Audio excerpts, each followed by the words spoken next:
we're trying to find a balance of having this institution work as efficiently as possible, recognizing it works quite well. It's produced good results over the years. So we're not suggesting, we don't want to endorse ideas until we really think through what the consequences are for this institution and ensuring that it continues to operate effectively. I'll just mention, so the UK mentioned this. From our perspective, we'd also like to see a contact group that could go, I think we need to have a bit of a smaller, more detailed discussion. We'd support having that in the contact group to kick around some of these ideas, and in particular get additional information, I think, from the Secretariat, and to have an understanding of what sort of the potential cost benefits are, also what the sort of the risks or the downsides might be of different options. So maybe just to mention a few things. Certainly the Secretariat itself proposes looking at an every other year meeting of the parties. We appreciate that's been costed out. We do still want to think very carefully and have a discussion about what the operational consequences of that would be, and hear from other parties about what they think about that possibility. But I think there's a lot more possibilities there that are worth thinking about, some of which may be inherent in some of the scenarios the Secretariat has put forward. But this is where I sort of think of them just as individual ideas. So one of them would be, I guess, as we look at our current structure of having annual progress reports come from the TEEP, one thought would be, what if those progress reports came every other year? From our perspective, that's probably worth thinking about, but it also may depend on which particular talk you're talking about in terms of the frequencies that we'd like to see their reporting. We, of course, have the big report, the quadrennial assessment, that comes every 4 years, but these are ideas that I think are worth considering. A replenishment potentially every 4 years, that's actually much more common in other financial mechanisms. Our every 3 years is a little bit unusual. Again, is that something we could sort of think about that could streamline operations? And I should have said the same thing about the meeting of the parties. We meet every year. Most other fora don't. Most other fora meet every other year, every third year. For my own part, I tend to participate. All the other fora I happen to participate in do not meet annually. They actually work reasonably well. But listen, maybe that's not fit for purpose here. Maybe that's not what we need at this time. But we do think it's worth having a discussion. I also think there's some interesting ideas in the Secretariat's paper about deploying virtual meetings. I would like to explore that further, again, outside necessarily the context of a specific scenario. But I think that's really worth thinking about kind of across the board. Is that a workable format? Our own reflection is virtual meetings don't work very well when you're trying to negotiate outcomes. Virtual meetings can work when you're trying to present information, and that's part of what I think we saw in some of the Secretariat scenarios, was in staging potential virtual meetings, not as decisional, but as informational and exchanges. That could relate to how we structure MOP and OEWG. It could relate to some or all of our assessment panels and our talks. Also, be honest, it could relate to how the implementation committee works, particularly in their first meeting of the year, which is non-decisional. I think we should think about how we structure such meetings, the implementation committee, for example, so that they can do their jobs, but also sort of minimize the cost impacts and thus maximize efficiency. I think there are some other possibilities as well, and again, maybe we'll take up these in contact groups, but I mean, for example, a question for us would be, So the meeting this week is obviously a little bit unusual in that we have an extraordinary meeting of the parties, which has taken up almost half of one of our days. But I think it would be useful to have, at least from an informational basis, an understanding of what would a shorter open-ended working group look like? What are the cost consequences, for example, if you did a 3-day open-ended working group? I don't think something like that was in the Secretariat's paper. It's possible it was and I missed it. But just to say, we have a few other ideas, like listen, I think there's a wide spectrum of ideas here. Some of them could result in very big differences in terms of how we meet, operate, and work through issues. I think we should think about some of those, rather more significant structural issues. But I also think there's maybe some more incremental ideas that we could also add to the discussion that we should just get on the table and consider. I think it's useful we have this discussion here, but also I think a part of it is we may want to get some additional information from the Secretariat on some of the cost implications of some of these individual ideas that we are proposing and that may be under consideration. We do like the scenarios. I think they are really good food for thought. But I think there's probably some additional ideas that we and other parties have here that we can put forward that it really might be useful to not only discuss them, but to get some specific cost information from the Secretariat in terms of how we move forward. So I'll leave it there for now. Happy to take these issues and a few other specific ideas up in a contact group in a smaller format if that would be helpful. Thank you. Thank you very much, United States. Before we turn the floor to Kenya, I'll just read out the requests for the floor list that I have.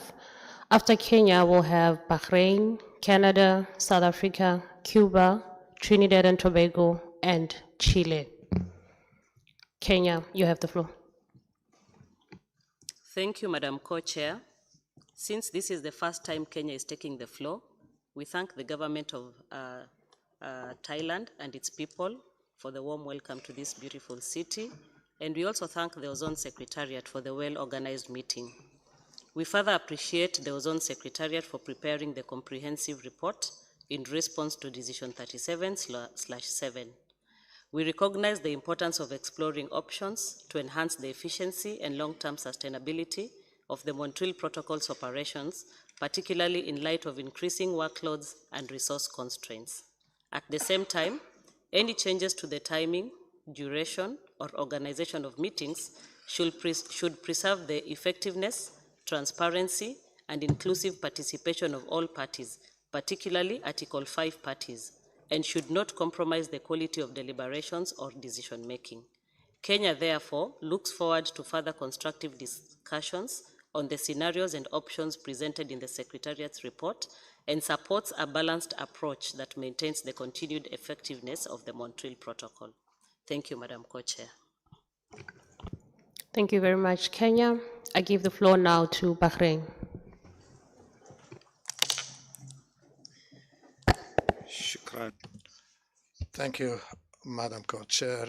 At first, I would like to express my heartfelt appreciation to the Secretariat for the colossal effort that has been made to prepare this paper. I have also carefully listened to the valuable intervention by the distinguished delegate of the United States and other representatives of state parties.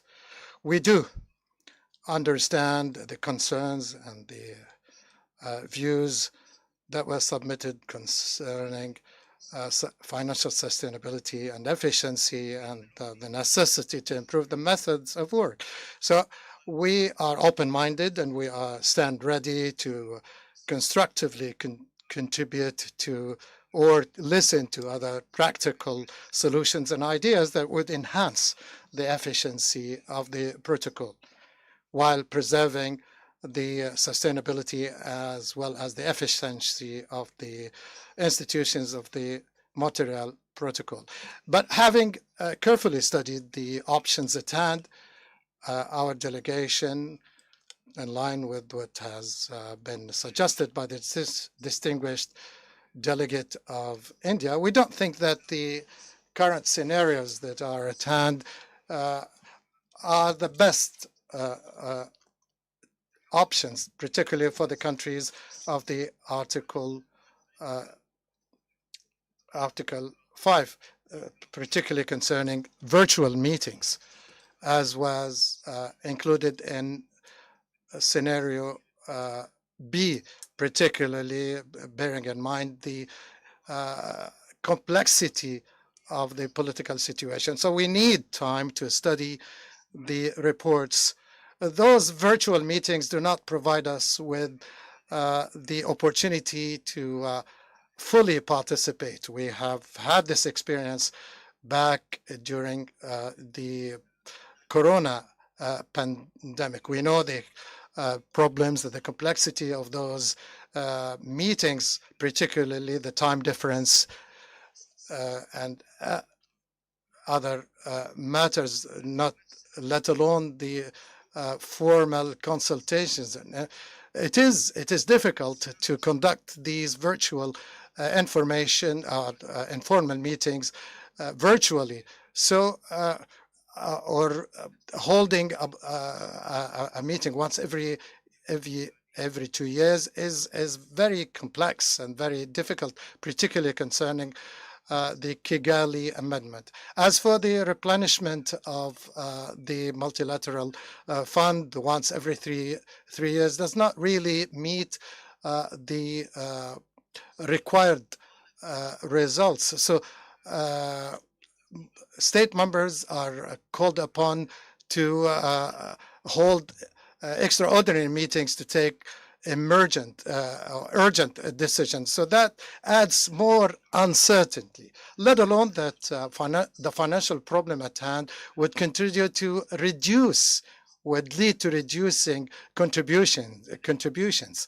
Therefore, I don't think we can tackle the problem of the irregularity of paying contributions can be solved by reducing the frequency of meetings. So we do approve scenario A, provided that this does not affect the frequency of the meetings. So I do agree that these virtual meetings should be limited to information, exchange of information, like the distinguished delegate of the United States has said. So it is important to hold these meetings whenever in their time. So we need to evaluate the efficiency, especially the participation of Article 5 member states. So given the options, we do express our full readiness to continue consultations and to cooperate with the stakeholders with a view to achieving the most efficient solutions. Thank you. Thank you very much, Bahrain. I give the floor now to Canada. Thank you, Madam Co-Chair. Canada recognizes the importance of periodically reviewing the operational arrangements of the Montreal Protocol to ensure that meetings and institutional processes remain efficient, effective, and fit for purpose. We also recognize that current financial pressures affecting the ozone regimes, including the Montreal Protocol and the Vienna Convention, make it appropriate for parties to start examining possible efficiencies and cost-saving measures. However, as a general matter, Canada considers that the current annual meeting structure has historically contributed significantly to the effectiveness, responsiveness, and adaptability of the Montreal Protocol. Given the technical complexity of ozone issues, the importance of coordination among parties, assessment panels, the Secretariat, the Implementation Committee, and the Executive Committee of the Multilateral Fund. While the OEWG and MUP agendas have become somewhat less congested following the somewhat heavy post-pandemic negotiation period, the regime continues to manage significant ongoing work including HFC phase-down implementation, replenishment-related negotiations, considering recommendations and new informations by the assessment panels, illegal trade issues, implementation discussion related to the Kagili Amendment, etc. That said, we're open to considering some targeted and practical operational efficiencies, including smarter scheduling, reduced publications, streamlined documentation, improved use of hybrid tools when not used to replace negotiation processes, minimizing some travel-related costs, provided that such measures do not undermine participation, implementation support, compliance oversight, or the ability of the regime to respond to emerging issues. In that regard, we thank the Secretariat for the report and the options that are presented. We also reiterate the importance of all parties meeting their financial obligations in support of adequately resourced and effective Montreal Protocol operations. We found that the report was very useful in providing parties with an idea of what could be expected based on various actions that could be implemented to achieve budgetary savings. And we see the options presented really as illustrative, not as a sort of, leave it or take it all kind of approach. And, we agree with the comments just made before by the United States that maybe at this stage, it may be more useful to focus perhaps on some individual actions that could be taken rather than actual comprehensive scenarios for reducing costs. Just a couple of observations on the report. Our understanding was that the Secretariat prepared these options with an assumption that about 75% of contributions would be received. So that's an assumption that in a sense frames all the scenarios, which itself is subject to a certain amount of uncertainty. We don't know at this stage. We can't predict what level of receipt of contributions we will receive in the future. I mean, that may have been the case for 1 year or 2 years, but it could vary from year to year. So in light of this, it's very hard to be thinking about taking decisions at this meeting. Furthermore, assuming the proposed scenarios were implemented as of 2028, the Secretariat estimates indicative annual savings for the Montreal Protocol Trust Fund of approximately $1 million under Scenario B and $1.5 million under Scenario C. However, even under these scenarios, the analysis suggests that the cash balance could be depleted by 2031 based on the assumption of the 75% receipt of contributions, which means that contributions would likely need to increase by then. Furthermore, the Secretariat notes that these estimates are approximate and may not represent net savings, as some reductions in formal meeting costs could be offset by increased intersessional work, etc. So given these levels of uncertainty, we also agree with others, such as the United Kingdom, that have suggested that we proceed slowly before considering the specific options proposed, and use these meetings to explore ideas, share thoughts, have a better understanding of what are the priorities of different parties, and seek further information that could help us determine whether and the extent to which some reductions would indeed be required, when these would need to be implemented, taking into account the anticipated level of receipt of contributions. And also trying to think of what is the approximate level of budget that we're aiming for in the foreseeable future. It appears, somewhat inevitable to us that, there could be there will be an increase of contributions because the cash balance will eventually be reduced or be depleted. So parties will have to think of, what is the maximum level of contributions that they could consider looking at, at the next few years and try to adjust, the kind of measures that they would consider based on this. So we agree also with suggestions by the United States that these are detailed discussions that would benefit from a contact group, and we would be interested in making more of our views known within the context of this contact group. Thank you. Thank you very much, Canada. We have a list of requests for the floor.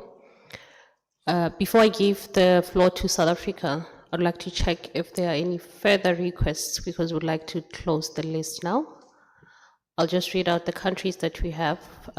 South Africa, Cuba, Trinidad and Tobago, Chile, Norway, New Zealand, Ireland, Israel, China, Vanuatu, Switzerland, Lebanon, Nigeria, Grenada, and Argentina. If there's a further request for the floor, please press the button now before I close the list. Okay, we'll close the list after Argentina. For now, I give the floor to South Africa. Thank you very much, Madam Co-Chair. This delegation is taking the floor for the first time, so we would like to thank the Kingdom of Thailand for their warm welcome into their beautiful country, and also would like to thank the Secretariat for the good organization of the meeting. And we would also like to congratulate yourselves, Madam Co-Chairs. We're looking forward to great guidance from yourselves as we continue doing our work for the remainder of this week. We also want to thank the Secretariat for the work that has been done with regards to the presentation of this useful report, as we had requested them from our previous meeting of the parties. We know that the success of the Montreal Protocol has been based on how we have been operating over the last few years, and that has led to strong implementation and has made the Montreal Protocol one of the most successful MEAs that exists. This delegation is also concerned with regards to the decline of cash balance as indicated in the report, the contributions by the parties, and we also acknowledge the resource constraints that we all face. And hence we appreciate the work that has been done and also the presentation of the 3 scenarios by the Secretariat. There are some consequences, obviously, of all the three scenarios that have been presented. And for an example, some of the delegations like India, Bahrain, and Kenya has already highlighted some of this. On online participation of the meeting that presents challenges with regards to connectivity, mostly for Article 5 parties. And also the issue of the different time zones. I mean, we also had one of the talk co-chairs highlight this yesterday with regards to the difficulties of doing the work when we're sitting in completely different time zones. There is also the suggestion of looking into the frequency of the meetings. I mean, we appreciate all the suggestions that have been made in the report and further suggestions that have been made by different delegations as we are discussing this report by the Secretariat. But what is important for us will be what will be the consequences of all these suggestions that have been made in the report and further that have been articulated by other delegations. So we call for a careful consideration of any change on how we have been operating as the Montreal Protocol body, and we stand ready to discuss in any form that you may decide, Madam Co-Chair. Thank you. Thank you very much, South Africa. We are 3 minutes past lunch and past the available interpretation time.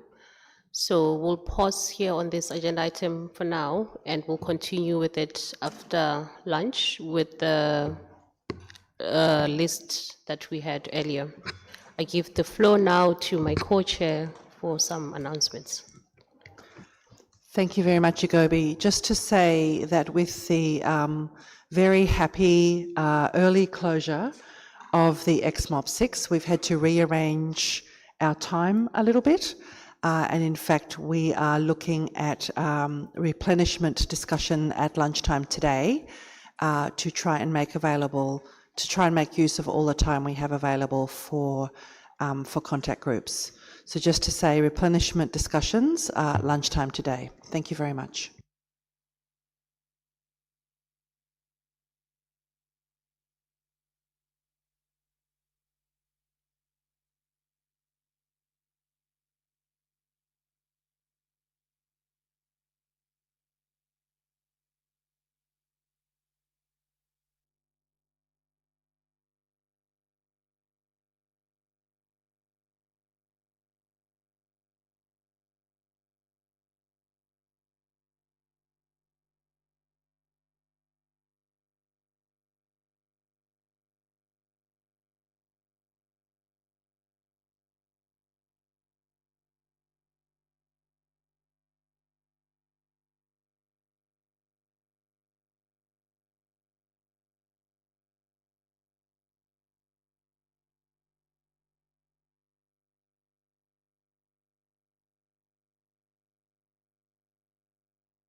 Good afternoon, delegates. Please take your seats. We'll start in 1 minute. 1 minute, please. Thank you.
Okay, we'll continue with agenda item 6, where we were taking comments, discussions from the floor.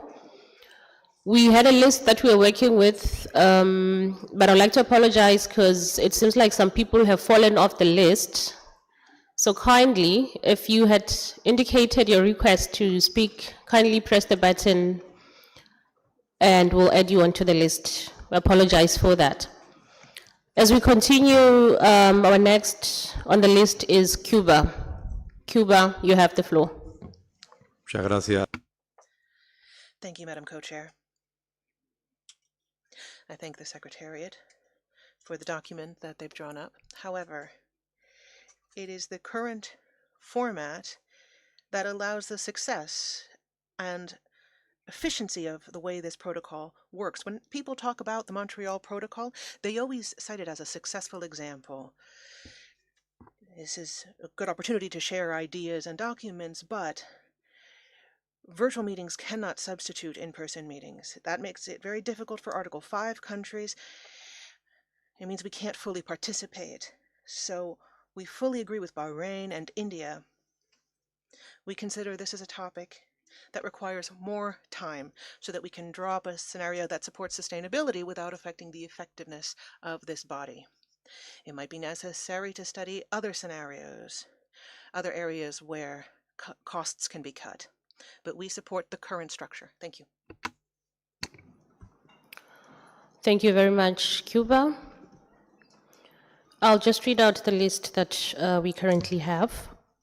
And as indicated earlier, please press the button if you had fallen off the list or if you still wish to take the floor. I have on my list Trinidad and Tobago, Chile, Norway, New Zealand, Ireland, Israel, China, Vanuatu, Switzerland, Lebanon, Nigeria, Grenada, Argentina, Colombia, and Syrian Arab Republic. If you had indicated you need to take the floor, please, and if I've not included you on the list, kindly press the button. I give the floor now to Trinidad and Tobago. Thank you, Madam Co-Chair. And a special thanks to the Ozone Secretariat for providing me information documents for further discussion. Trinidad and Tobago recognizes the need to safeguard the financial and operational viability of the Montreal Protocol. However, Table 3 appears to show that the immediate pressure is driven significantly by the rate of contribution receipts rather than a meeting calendar alone. At an 80% receipt rate, all 3 scenarios remain solvent through 2031. We are therefore concerned that a substantial share of the projected savings, particularly under scenario B, would result from reducing the OEWG budget from approximately $1 million to $180,000 and replacing dedicated in-person engagement with online arrangements. Efficiencies should not come at the expense of equitable A5 participation, especially for LVCs and VLVCs and small delegations like ours, or weaken the timely technical assessment and compliance support. We support targeted efficiencies, including virtual informational briefings where appropriate, while preserving in-person engagement for substantive negotiations and safeguard for urgent and emerging issues. Thank you, Madam Co-Chair. Thank you very much, Trinidad and Tobago. I give the floor now to Chile. Thank you very much, Madam Co-Chair. As this is the first time that we take the floor at this working group, we would like to thank the people of Thailand and the Secretariat for the excellent organization of this work. In addition, we'd like to thank the Secretariat for their analysis of the viability of the Montreal Protocol operations and the situation of the trust fund. We particularly value the forecasts and scenarios presented to preserve the integrity and effectiveness of our model of work, as well as the stability of the fund. In light of growing pressure on reserves and contribution levels, Chile considers that in addition to reviewing the meetings cycle and work modalities, as well as replenishment periods for the fund, it could be useful to add in an additional variable, a general, prudent overview of the financial rules of the Montreal Protocol. We're not proposing an immediate amendment, rather a technical and legal consideration, allowing us to assess whether existing rules continue to provide the most appropriate framework to address the financial risks that have been identified. In our view, a reflection of this kind would clarify the room we have for flexibility, as well as criteria for use of the cash reserves and possible incentives to improve timely and in full contributions, always with an eye to the sustainability of the trust fund and the historic success of the protocol. Thus, Chile respectfully invites the parties to consider whether it would be appropriate asking the Secretariat to draw up technical input on possible elements for review or updates of the financial rules in line with the scenarios, operational and budgetary scenarios that have already been presented without prejudice to the outcome of future discussions. This delegation is prepared to participate in any kind of formal or informal discussion on this item on the agenda. Thank you very much, Madam Co-Chair.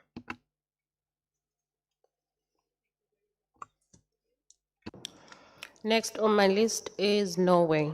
Norway, you have the floor. Thank you, Madam Co-Chair. We would like to thank the Secretariat for their work on this report and presenting some illustrative options for our consideration. We would like first to acknowledge the successful work of the Montreal Protocol. We think it is important to preserve what has made the success of this body, and that also it means its ability to respond to emerging challenges ahead. However, we think it would be good to take the opportunity at this meeting to have open discussions on the way we are operating, keeping in mind how we can ensure that we have appropriate financial means in the long term.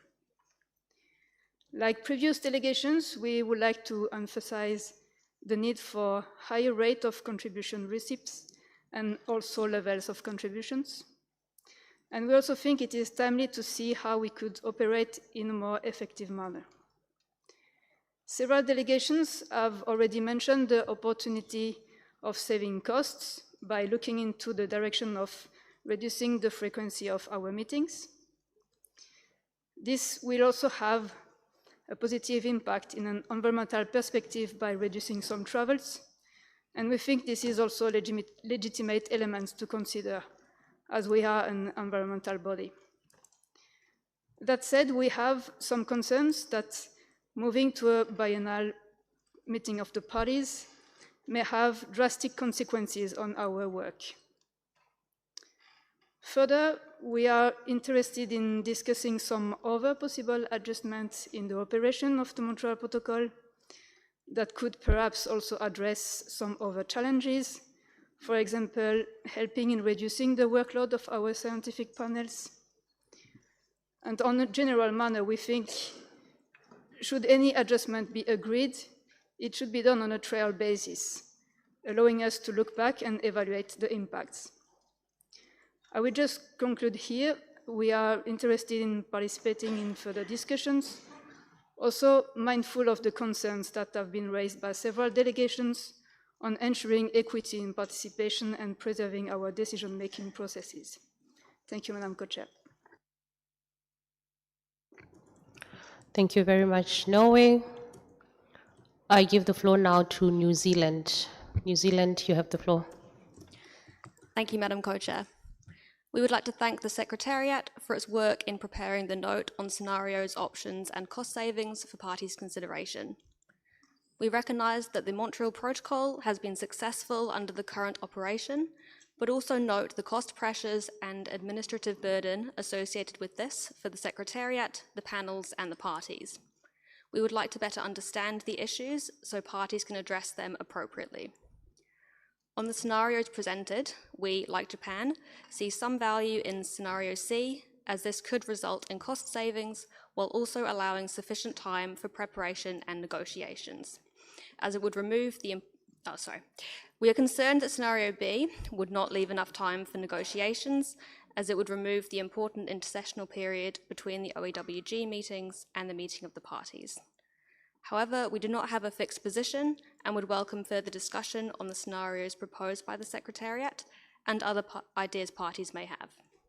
Above all, we want to ensure that perceived operational efficiencies and cost savings do not decrease the continued effectiveness of the Montreal Protocol. Thank you. Thank you very much, New Zealand. I would also like to remind delegates that some had fallen off the original list that we had. If you still wish to take the floor, please indicate. I give the floor now to Ireland for the EU.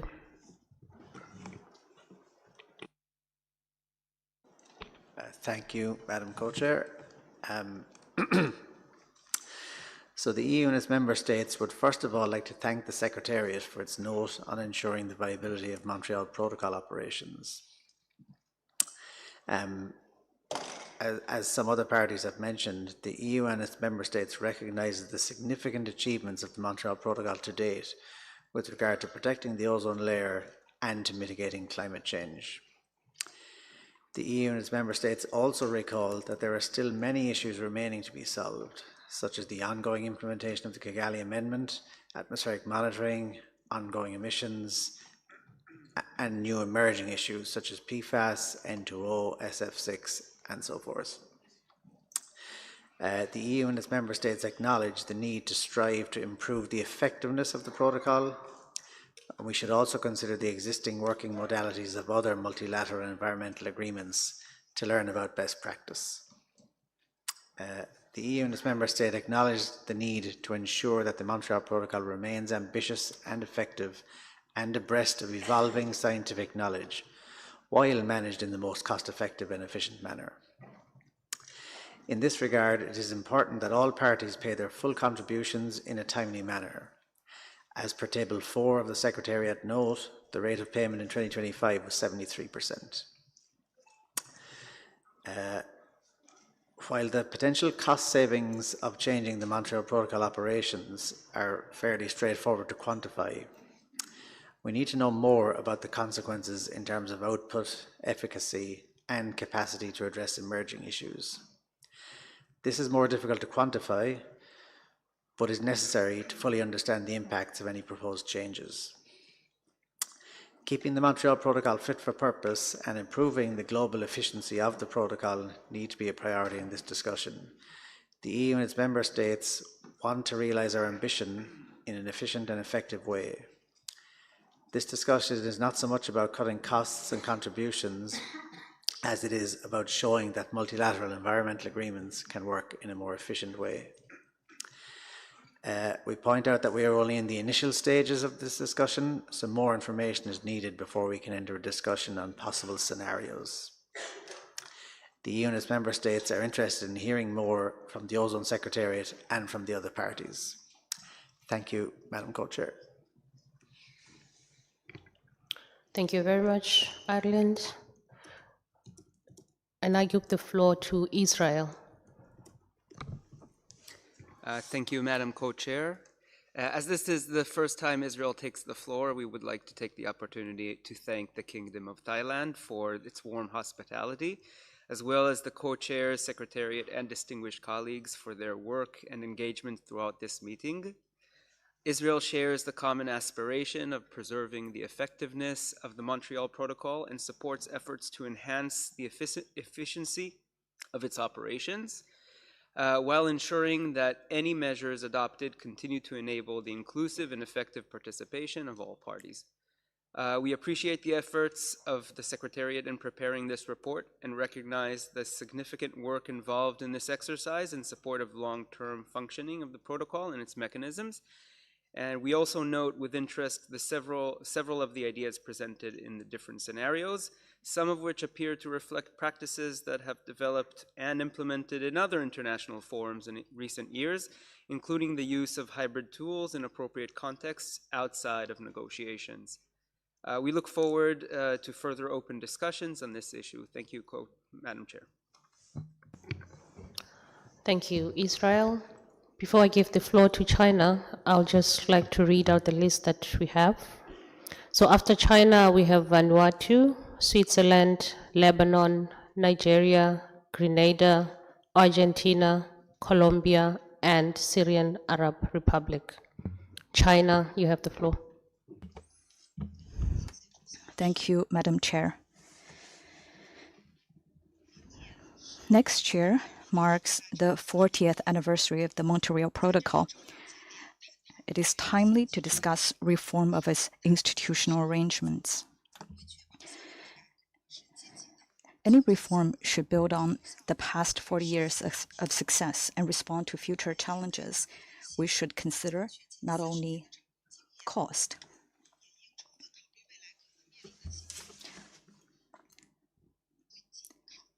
but also consider compliance challenges that's emerging. Through reform, we can improve the effectiveness and efficiency of the protocol. We thank the Secretariat for preparing the scenario analysis within a short time. The report presents a business-as-usual scenario and 2 reform options covering MOP meetings, subsidiary bodies, and assessments. It also provides information on contribution, cash balances, and future projections. We note that both reform options focus on reducing meeting cost through changes to meeting frequency, duration, format, including online and offline. The analysis also focuses on whether the budget is sufficient to support the protocol. Cost is important. It's a main factor, but it's not the only factor. We need to take a broader look at the assessment of the protocol's operation. The report looks mainly at meeting arrangements, duration, but not at their impact on delivering the substantive work. This makes it difficult for parties to have a well-informed discussion. We hope future assessments and discussions would also examine how to improve the delivery of substantive work, whether their synchronization. This will help parties better assess the benefit and risks of different options. Adequate funding remains the foundation of the protocol. While improving efficiency and resource allocation is important, the immediate priority is to address outstanding assessed contributions. We encourage the Secretariat to engage with parties in arrears and urge them to pay their contribution on time. All parties should fulfill their basic responsibilities to ensure the sound functioning of the protocol. China stands ready to work with all parties to support the stable and effective operation of the protocol. Thank you, Chair. Thank you very much, China. I now give the floor to Vanuatu. Thank you, Madam Co-Chair. As this is the first time Vanuatu takes the floor, we would also like to express our sincere appreciation to the government of the Kingdom of Thailand for the warm hospitality extended to all delegates, and to the Ozone Secretariat for the excellent arrangements and preparations for this meeting. Vanuatu appreciates the Secretariat's comprehensive analysis of options to improve the efficiency of the Montreal Protocol's operations. While recognizing the need for financial sustainability, we believe that any future meeting arrangements should continue to safeguard inclusive participation, particularly for Article 5 parties and small island developing states. We see merit in identifying efficiencies, particularly through greater use of online technical briefings where appropriate. However, we remain cautious about reducing the frequency of decision-making meetings during the ongoing implementation of the Kigali Amendment. We would appreciate further clarification on how the proposed scenarios would affect participation by developing countries, travel support for Article 5 parties, and the ability to respond rapidly to emerging implementation and compliance issues. Thank you, Madam Co-Chair. Thank you very much, Vanuatu. Next on my list is Switzerland. Switzerland, you have the floor. Thank you very much, Madam Co-Chair. Since it's also the first time for this delegation to take the floor, we would like the warm welcome of the people of Thailand, in particular the very friendly staff of this UN venue. We would like to thank the assessment panels for doing an excellent job preparing and making these discussions here possible for us. And we'd like to thank particularly the Secretariat, as always, doing a wonderful job and helping us out wherever possible. And in particular, in this context, also with the information note on the future of the viability of the Montreal Protocol. In this information note, we find several elements that are very valuable for making the work under the Montreal Protocol more efficient without losing effectivity. I think I leave our detailed comments for this for later discussions, which will hopefully take place here. And at this point, share only some more general reflections. When we discuss making changes to the current way of operation of the Montreal Protocol, we should do this with utmost caution. The Montreal Protocol was very successful in the past, the most evident success being the Kigali Amendment. But not all issues lying in the scope of the Montreal Protocol are resolved yet. And there are other challenges for the global environment where the Montreal Protocol could potentially make an essential contribution in the upcoming years. Some examples have been just mentioned by the distinguished colleague from the European Union. So when we discuss measures here to make the Montreal Protocol more cost and time efficient, we urge parties to keep in mind if these measures will allow the successful history of the Montreal Protocol in the past being continued into the future.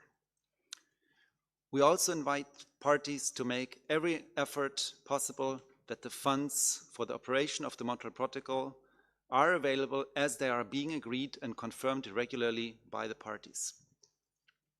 In this sense, this delegation is open for examining with other parties the opportunities to become more efficient as a multilateral environmental agreement without risking to lose its strength that was built up over the last several decades.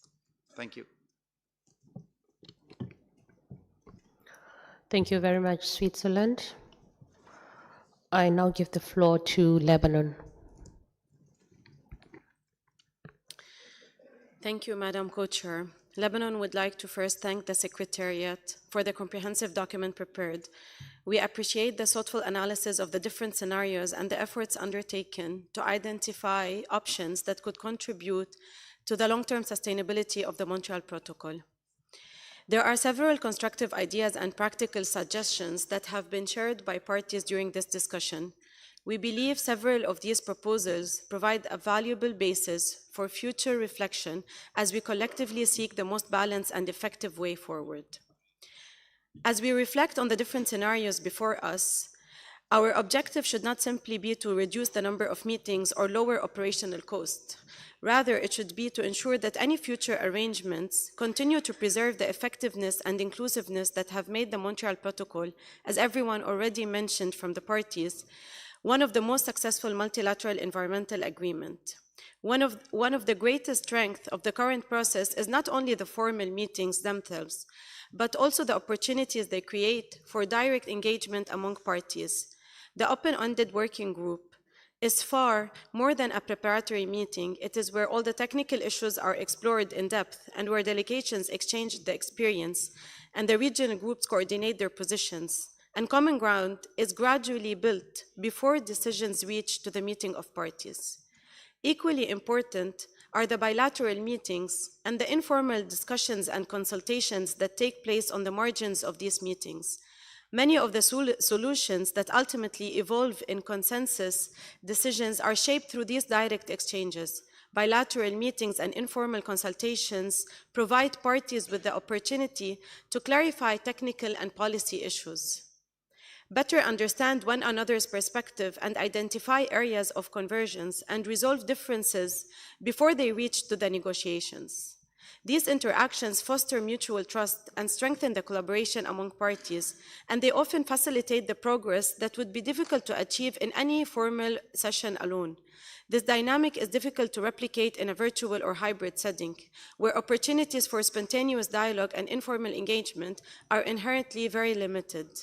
While digital platforms became valuable tools for technical briefings and presentations and intersessional exchanges of information, negotiations are fundamentally different. They rely on real-time interaction and informal dialogue and continuous engagements within the delegations. As reflected in the Secretariat document, these modalities also present very practical challenges, including the time zone differences, connectivity constraints, and limitations to the related interpretation services. Our delegation believe that there is a considerable value in preserving the annual rhythm of technical dialogue and decision-making that have served the parties well over the years. Regular engagement have provided predictability and the flexibility to respond to any emerging issue in a timely manner while maintaining the collaborative nature of our work. We look forward to working with all delegations to identify practical efficiencies that strengthen the long-term sustainability of the protocol without diminishing the inclusiveness and consensus-based process that remain the foundation of the success of this protocol. Thank you. Thank you, Lebanon. Next on my list is Nigeria. Nigeria, you have the floor. Thank you, Madam Co-Chair. Nigeria thanks the Secretariat for comprehensive analysis of the options presented to improve the operational efficiency of meetings under the Montreal Protocol. The OEWG and the MOB meetings as presently structured have been instrumental in facilitating timely consideration of emerging technical and policy issues, supporting consensus building and ensuring that parties, particularly Article 5 parties, can participate effectively in decision making. They also provide an essential platform for the work of subsidiary bodies, regional consultations, and coordination among parties. Nigeria is therefore of the view that the current structure of holding annual OEWG and MOP meetings should be maintained. Any operational reforms should prioritize preserving transparency, inclusiveness, and meaningful participation over relatively limited financial savings. Should efficiency be required, Nigeria will support exploring alternative cost-saving measures, including greater use of digital document management, streamlining meeting logistics, and administrative efficiency, rather than reducing the frequency or structure of statutory meetings. We therefore encourage parties to maintain the existing annual meeting cycle, which has served the Montreal Protocol well and remains critical to its continued success. Thank you, Madam Co-Chair. Thank you very much, Nigeria. I now give the floor to Argentina.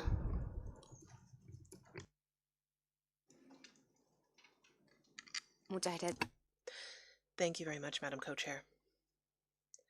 Argentina thanks the Secretariat for the analysis presented, and we appreciate the effort made to identify different alternatives aimed at strengthening the operational viability of the Montreal Protocol. Our delegation is still considering the different scenarios in the document.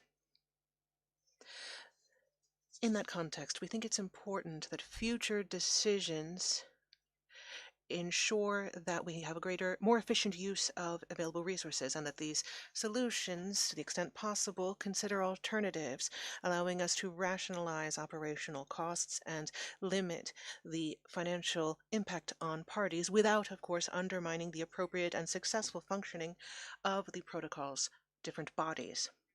We think that to have a correct position in terms of the different scenarios, we need to have information that reflects the effective reductions that could result based on each type of change, so that we don't make changes that don't lead to real cost reduction. We are open and available to continue these discussions in a contact group. Thank you. Thank you, Argentina. I give the floor now to Colombia. Gracias. Thank you, Madam Co-Chair. As this is the first time that Colombia is taking the floor, our delegation would like to greet everybody here and assure you that you will have our full cooperation over the course of this meeting. We'd also like to sincerely thank the Kingdom of Thailand for their warm hospitality and the excellent organization of this meeting. We thank the Secretariat for preparing this document, which is a useful foundation to reflect on possible adjustments so that we can optimize the work and ensure the proper functioning of the protocol while preserving those elements that have been so fundamental to its success. We share the concerns expressed about the need to ensure financial viability of the protocol's operations. We are particularly concerned by the trend we've seen in terms of contribution receipts and the progressive reduction of the cash balance in the trust fund. This could affect the financial viability of the protocol in the coming years, and it could lead to a need to increase contributions, which for certain countries under current conditions would be very difficult. At the same time, we feel it is fundamental that any measure that aims at improving administrative efficiency fully preserve the effectiveness of the protocol and not have any negative impacts on implementation in developing countries or the support provided by the multilateral fund. For A5 countries, the main goal must continue to be enabling implementation of future and existing commitments, including under the Kigali Amendment. Regarding the different scenarios presented, we observe that B and C could lead to considerable savings and contribute to the financial sustainability of the protocol's operations. However, we understand that these benefits need to be carefully weighed against possible impacts on the effective participation of parties, negotiation capacity, and timely decision-making. In particular, we'd like to highlight the importance for A5 countries of in-person meetings for consensus-building decision-making. Experience shows that some of the most complex and sensitive negotiations require informal consultations and face-to-face dialogues, and that's difficult to reproduce in a virtual format. We also need to consider the challenges related to connectivity time zone differences, and technological capacity, which many countries, developing countries, still face. Regarding possible changes in the replenishment cycle for the multilateral fund, we consider that any change should be analyzed very carefully. The replenishment process is a strategic element for A5 countries, as it ensures the necessary funds, the necessary resources to fulfill our obligations. So any longer cycle would have to ensure that there is sufficient flexibility to address emerging needs, and whether there are new implementation costs or other issues related to the implementation of the Kigali Agreement. We also believe that the assessment process and the reports, periodic assessments, are the technological and scientific basis for our decisions, and they provide early warning about the needs of A5 countries. A reduction in the frequency of these exercises would require more in-depth analysis of the implications of this change. We appreciate that the different scenarios continue to include support to A5 countries in terms of in-person meetings, and we feel this principle must be maintained as an essential element of any future formula, and we are prepared to participate constructively in this debate. We consider that any change to the meeting cycle and work modalities should be guided by 4 fundamental principles: preserving the effectiveness of the Montreal Protocol and the Vienna Convention, protecting capacity for full and effective participation of A5 countries, safeguarding the solidity and predictability of the multilateral fund, ensuring that administrative savings contribute to strengthening financial sustainability of the operations without undermining its vision or outcomes. Thank you. Thank you very much, Colombia. Next on my list is Syrian Arab Republic. You have the floor. بسم الله الرحمن الرحيم. السيدة In the name of الجمهورية العربية السورية. In the name of God the Merciful. Yes, this is the first time that the Syrian Arab Republic takes the floor. I would like to convey our gratitude to the Kingdom of Thailand for the outstanding welcome and preparation of this meeting. We'd also like to thank the Secretariat for having facilitated the participation of all parties. The Syrian Arab Republic would like to underscore the importance of carrying out a very specific assessment when it comes to improving the financial efficiency of the organization. We should have also taken into account the need to provide the necessary support to all those who require it while maintaining the institutional tools of the Montreal Protocol, which are one of the main factors underpinning its success over the previous decade. Following an in-depth assessment from the point of view of the Syrian Arab Republic as one of the A5 countries, we believe that moving from in-person to virtual meetings, as contained in scenario B, could undermine the effectiveness of this mechanism. We all remember what happened during the COVID pandemic. Virtual meetings were important ones as alternative solutions in exceptional circumstances. But of course, we all saw the challenges in terms of technical problems, the lack of direct communication, the differences in time zones. All of this undermined effective communication between parties. We also believe that changing the periodicity of the meeting to biennial meetings, especially when it comes to the implementation phase of the Kigali Amendment, this is fraught with the risk of undermining the effectiveness and reducing opportunities for all states. This could have a negative impact on performance instead of achieving the desired improvement. Madam Co-Chair, the Syrian Arab Republic would like to back the comments made by the delegation of the Kingdom of Bahrain when it comes to the scenarios that have been presented for our consideration, especially when it comes to the importance of preserving the participation and the effectiveness of our working mechanisms. Thank you. Thank you very much, Syrian Arab Republic. Next on my list is Iran. Iran, you have the floor. Thanks, Madam Co-Chair. And also thanks a lot the Secretariat to raise the issue to talk about the ensuring viability of the Montreal Protocol and prepare the excellent working documents. I'm fairly sure everybody endorses my understanding that the Montreal Protocol is the most successful treaty to work on and save the environment, and other organizations are very much interested to apply Montreal Protocol experiences. And of course, all these achievements have come because of the Secretariat and members' hardworking and close and friendly collaboration among them. So I would like to reiterate my comments by making a question: why we are changing the most successful process to a modality or process that we are not sure about its effectiveness, and there is a high, maybe, uncertainty of its success.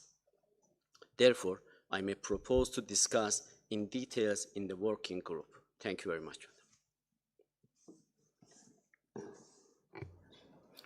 Thank you very much, Iran.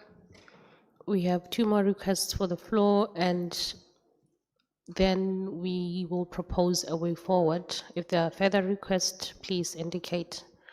We now move on to Turkey. Turkey, you have the floor. Thank you, Madam Co-Chair. Turkey thanks the Secretariat for its comprehensive analysis of the possible options for the future operation of the meetings under the Montreal Protocol.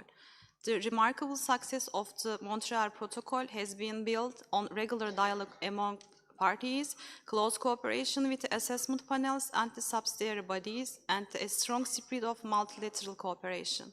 In our view, the current annual cycle of the OEWG and MAP remains essential to maintaining the effectiveness, transparency, and responsiveness of the protocol.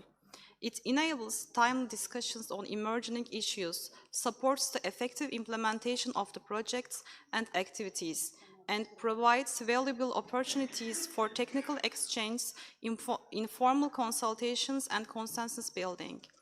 Our experience during COVID-19 pandemic clearly demonstrated that while virtual meetings can complement our work, they cannot replace the value of in-person negotiations and direct engagement among parties. Turkey recognizes the importance of improving efficiency and ensuring the long-term financial sustainability of the protocol. However, we believe that these objectives should be achieved by improving our working methods rather than reducing the annual meeting cycle. In this regard, alternative scenarios could include greater use of digital tools while preserving the strength of existing system. Therefore, Turkey supports maintaining the current annual cycle of OEWG and meeting of parties. Thank you. Thank you very much, Turkey. I have on my list Grenada, St. Kitts and Nevis, and Cameroon. After Cameroon, we'll then propose a way forward. Thank you for understanding. Grenada, you have the floor. Thank you very much, Madam Co-Chair. And since this is the first time that I am taking the floor, I would definitely want to extend the usual courtesies to the Ozone Secretariat for the excellent arrangements for this meeting, and also to the government of Thailand for hosting us again here in this beautiful city, the City of Smiles. I would also want to thank the Secretariat for the preparation of this important document as we are discussing now. And to say that while I do understand the concerns that have been exercised by many with regards to the implications of having the current structure in place, I think we do also need to look at the value that the current structure affords and the success that it has brought this Montreal Protocol. We all agree that the Montreal Protocol has been one of the most successful MEAs, and that a number of things have accounted for that level of success. The institution and the organizational structure, I think, is one of them, notwithstanding all the others that we are quite familiar with. And so the question beckons, if it ain't broke, why fix it? Understanding again the rationale by many for wanting to change this format. But I do want to say that looking at the scenarios that have been put forward by the Secretariat, scenarios B and C, or 2 and 3, really does not allow for, in my opinion, the most effective approach towards conducting the business of the Montreal Protocol. I take, for example, the issue of biennial meeting of the parties. What this may eventually lend itself to is having a series of additional ex-MOPs, which may not meet the objective of having the biennial MOPs, because there will still be cost implications and other logistical arrangements that would need to be made if we will see additional ex-MOPs being held because of the biennial nature. And the argument has been made that there are other conventions that operate with biannual COPs and MOPs. But again, I want to reiterate that this Montreal Protocol has been the success story and the convention that many are looking to emulate. So why are we looking at other conventions that have a less effective and less successful operation than continuing with the existing format that we have here that has brought us success for all these years? And so I would wish that we would continue this discussion, maybe in the contact group, as been suggested by many, so that we can do a thorough evaluation and assessment of the document that has been provided and to come up with the most reasonable solution. The final point that I want to make, Madam Co-Chair, is that in the interest of Article 5 countries, and in particular low-volume consuming countries, we are concerned that with a change in the structure, the attendance of A5 and LVCs at these meetings may be affected. Already there are constraints with getting a large number of A5 parties to attend these meetings, and there is a concern that this may be affected with the proposed changes as we see in scenarios B and C. And so I look forward to the continued discussion on this very important issue, whether it be in a contact group or otherwise. So I thank you very much for giving me the opportunity at this point in time. Thank you. Thank you very much, Grenada. We had proposed closing the list at Cameroon, but now we have 2 more requests for the floor, and would really like to close the list now. I am going to count to 3 and then close the list for real this time. I have on my list St. Kitts and Nevis, Cameroon, Bangladesh, and Belize. I'm going to start counting, and if you don't press the button by the time I'm done, we're closing the list. 1, 2, 3. Thank you very much for your understanding. I'll give the floor now to St. Kitts and Nevis, and I notice Bangladesh has taken themselves off the list. You okay? Okay, all right. St. Kitts and Nevis, you have the floor.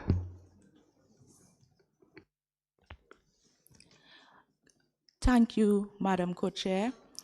As this is my first intervention, this is the first intervention by St. Kitts and Nevis, we wish to thank the Ozone Secretariat for the preparation and organization of this meeting. We also express our appreciation to the government and people of Thailand for hosting us and for their warm hospitality extended to the delegates.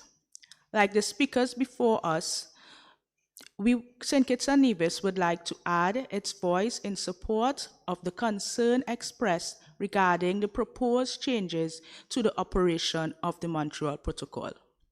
As a VLBC with a small delegation, we depend on in-person meetings for regional coordination, direct engagement with technical experts, and effective participation in substantive negotiations.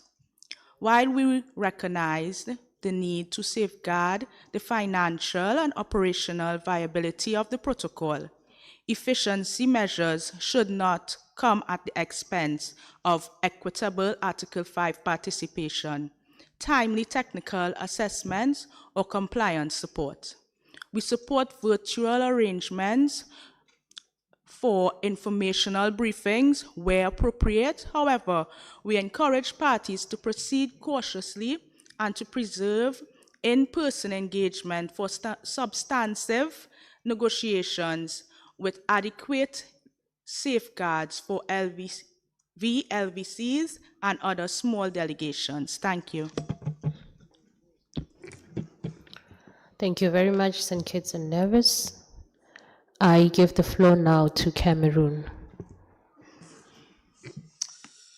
Thank you very much, Mr. Co-Chair. I want to echo exactly what the delegation from Iran, Grenada, and Nigeria said. We've had 40 years of success. These 40 years, though other multilateral environmental agreement, they emulate what we are doing. The question, like Iran said, what has caused us to be looking at other issues when people look forward to enjoy what we are already enjoying? We feel that we are engaging and getting a very important point where we are not only talking about ozone depletion, the success, but also entering into climate action. Those are two very important impacts that we are creating, and people look forward to what we are happening. So we feel it's very important that we continue with the normal tradition. I know we've actually looked at the scenario for B and C. We know very well, like the other colleague said, delegation said, the visual meetings has been very, very difficult, especially because of issue of different, call it time zone. And at times, I want to say maybe people might be active, but might be present, but absent. So those are issues that we feel is really very, very not much effective in considering the two areas. We know we have to do some savings, but we think that the overall objective of the party should stay so that we have a continuous contribution from parties, like the other parties, especially the Article 5 countries, who want the effective participation. Because we reduce the frequency of this, we think that they will not enjoy the productiveness of this aspect. We, like other delegations, are looking forward to have more information from the Secretariat so that we can effectively decide on this point. Thank you very much, Chair. Thank you, Cameroon. I now give the floor to Belize. Thank you. Thank you very much, Madam Co-Chair. Belize wishes to express its sincere gratitude to the government and people of the Kingdom of Thailand and for their warm hospitality in hosting the parties, and to the Ozone Secretariat for the excellent organization of this meeting. Madam Co-Chair, we are of the belief that reducing the number or lengths of meeting, moving to virtual formats should be reconsidered as a way forward.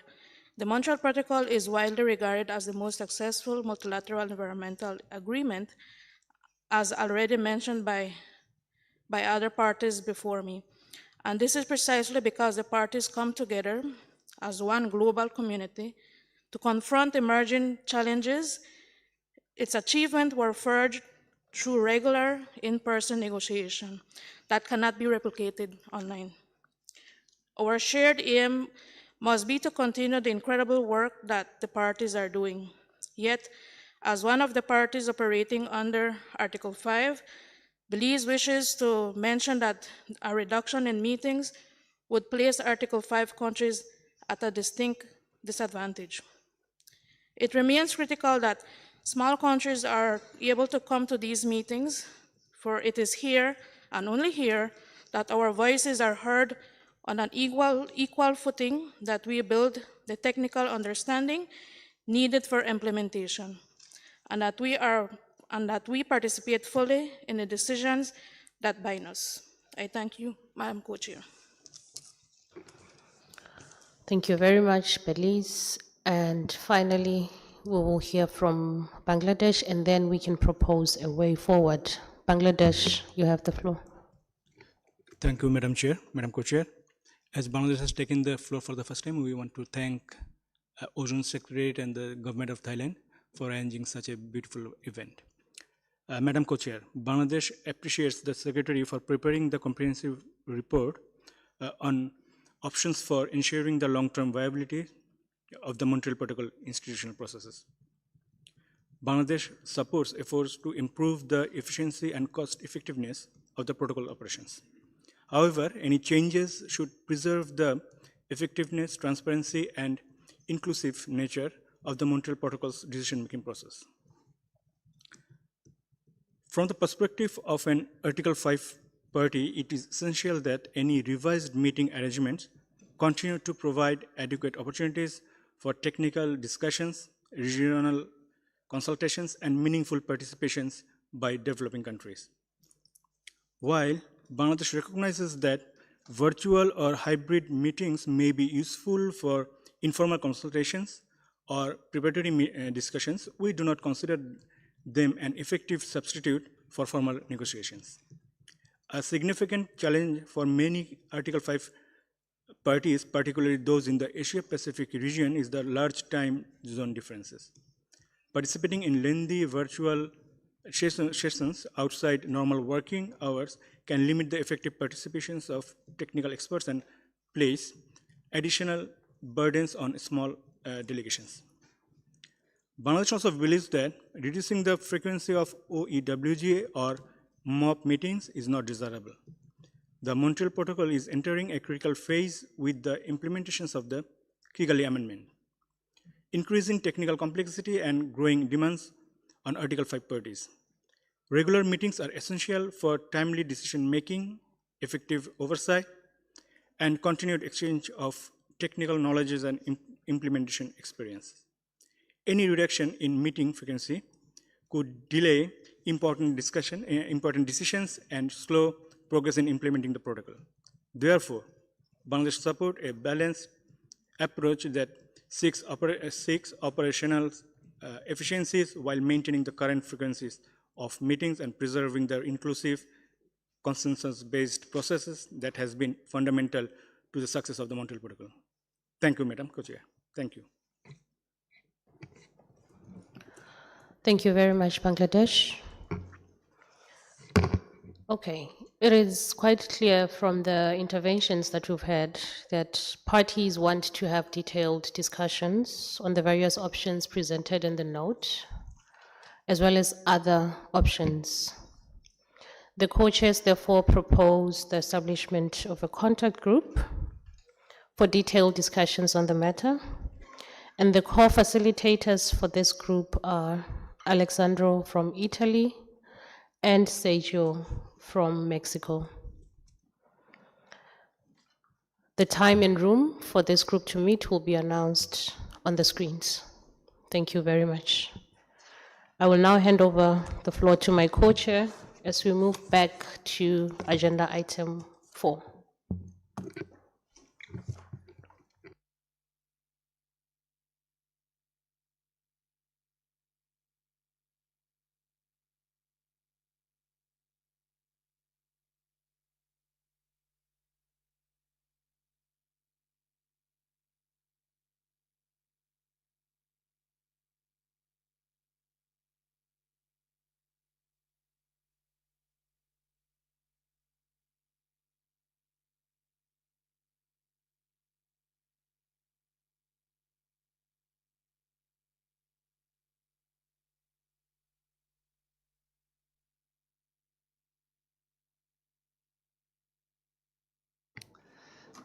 Thank you very much, Igobi.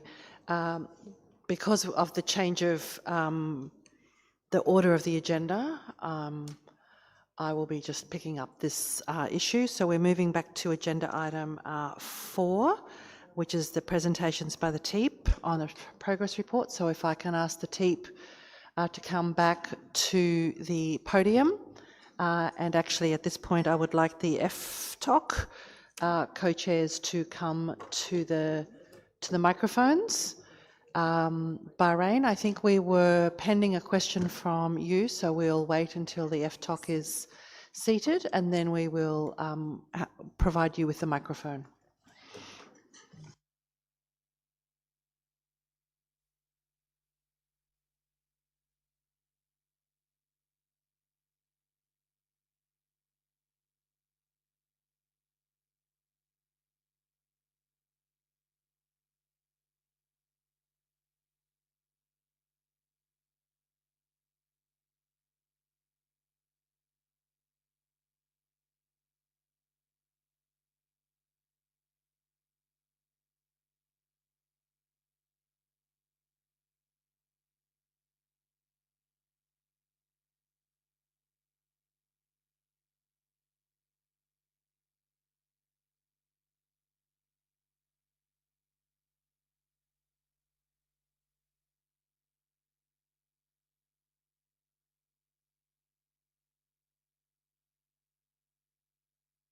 Can I ask the FTOC co-chairs to come to the podium, please? We had a question still pending from Bahrain for the FOAMS talk, please.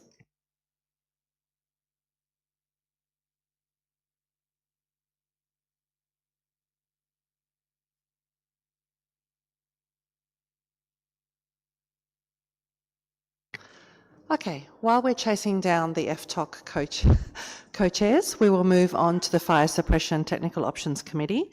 And I would like to request the room if there are any questions for the fire suppression talk. Bahrain, do you have a question to the fire suppression talk or is yours to the FTOC, the FOAMS talk? FTOC. So we'll come back to you. Okay, I know to come back to you. Yeah. So this is for the FS talk now. Are there any questions?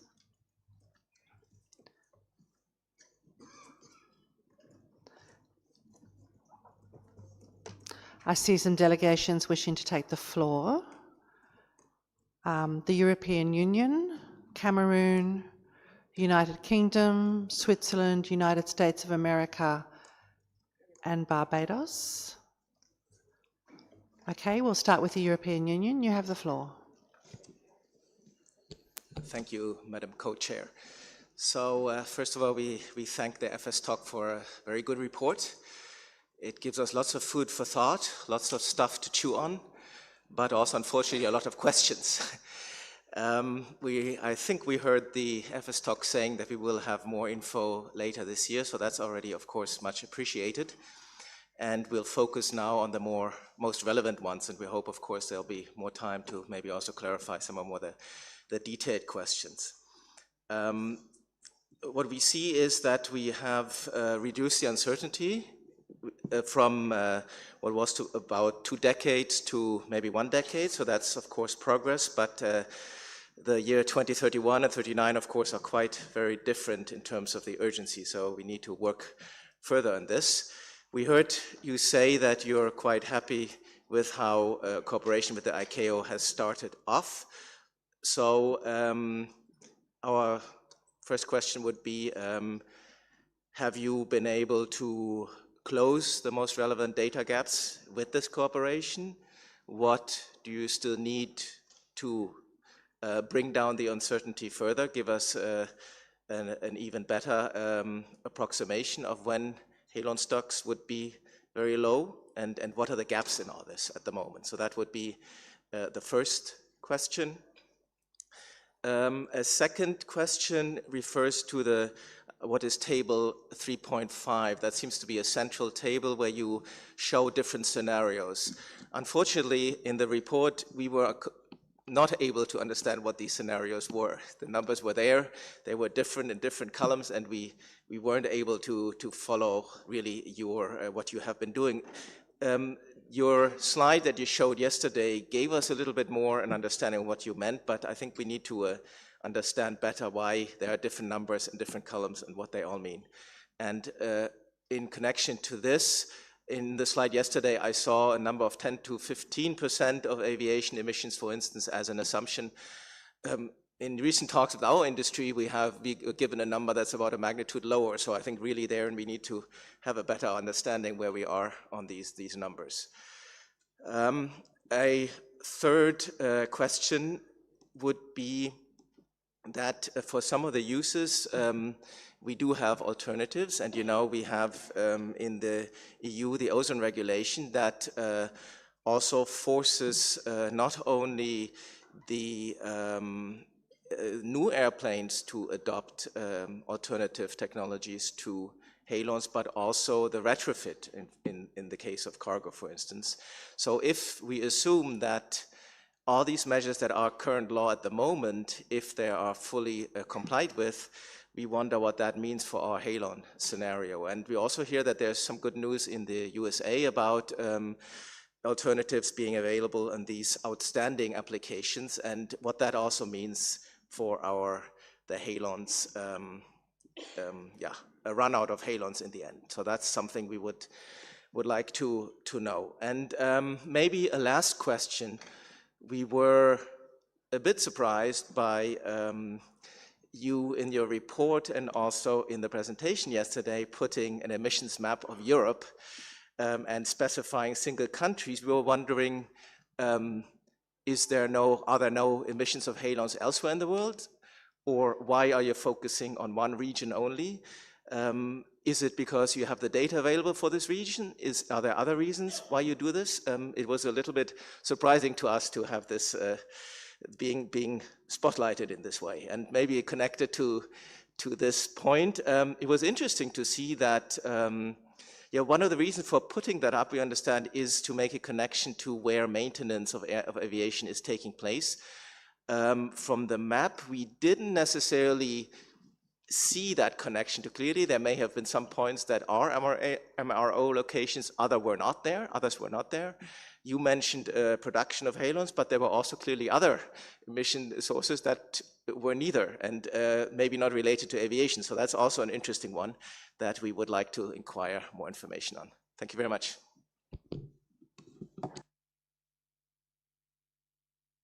Thank you very much, EU. I'll collect a couple more questions and then turn to the FS talk.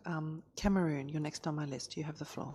Thank you very much, Madam Chair, for giving us the opportunity to ask questions on this aspect. We want to thank the FTalk for this very interesting presentation we had yesterday. It was quite educative. But the education or the information we got there, we had some fears. I say, according to the ICAO Resolution A42.1 and the global nature of civil aviation services, says that party may wish to consider if any changes may be needed to the essential use nomination, given that most, if not all, parties will not be able to determine their annual civil aviation needs for aviation safety. I want to maybe understand that aspect. It actually says currently the aircraft design in production will rely on halons 1301 for at least 50 years. And this one goes beyond the mandate of the FTalk. So the question is, does this mean that there's no hope for FTalk? Question, the second question, I had the presentation yesterday, still the last, I think it was the last slide. I actually talked about that by 2020, there's a mandate for 2024 that the new aircrafts, the halons, the cargo and the cargo bays, will be actually category not be using 1301. It's good news. This is 2024. We are now in 2026. Do we have cases that we may want to have to enjoy that this progress is really made? That's one. The second question. The third one is the map. I want to join EU what it said. The map that you presented, the slide showing hotspot emissions for 1301. In that, I had to the same impression that was just no information from the African continent. I was asking, with the many airlines that we have, do we mean that we have any information, or you need to furnish us with more information from this sector to ensure the emissions that is covering all around? Thank you, Madam Co-Chair, for this, for giving the floor. Thank you. Thank you very much, Cameron. I might turn to the FS talk now to address that first tranche of questions.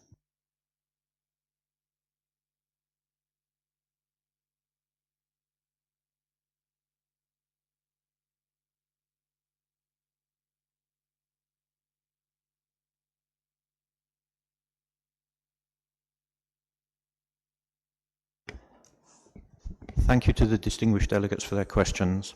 We're not going to take them in order because we're still pulling up the data that the European Union referred to, so I'm going to start with Cameroon, if that's okay.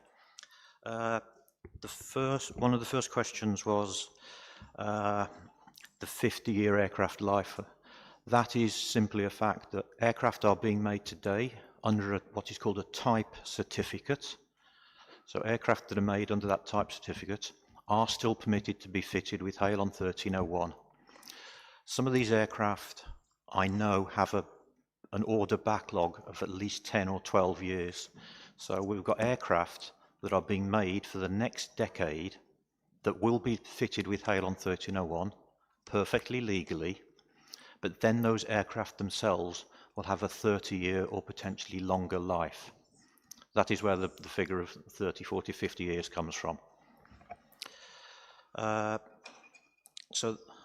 then I think you referred to the 2024 date. That again was for a type certificate, a type of aircraft. Think of a Boeing 737, any of the Boeing 737s, any of the Airbus A320s. That is an aircraft type, and the certificate is granted when those aircraft are first certified. The fact that then variants or modifications come along in later years or decades, that is not a new aircraft type and not a new type certificate. So the use of HALON 1301 for engines and cargo bays is kind of grandfathered back to the original aircraft design. And that 2024 date was referring to a new type certificate. To our knowledge, there have not been any new type certificates issued in the last 10 years or so. And then you had the final question, Cameron. I think this will answer some of the questions from the European Union as well. The exam, and it was the map we showed for Europe and attempting to match some of the aviation MROs was just an example. This is a relatively new task for the FS TOC. We happen to have some data for Europe from emissions provided by the University of Bristol. And there was a reference to that paper in the report. Then ICC-AIA gave us the locations of the MRO facilities. We put those on a map and tried to join them up, as the EU have indicated. Some match, some don't. We're not, but fundamentally, we were not picking on Europe or excluding Africa. That was the data that we happened to have in the timescale to produce our report. Okay?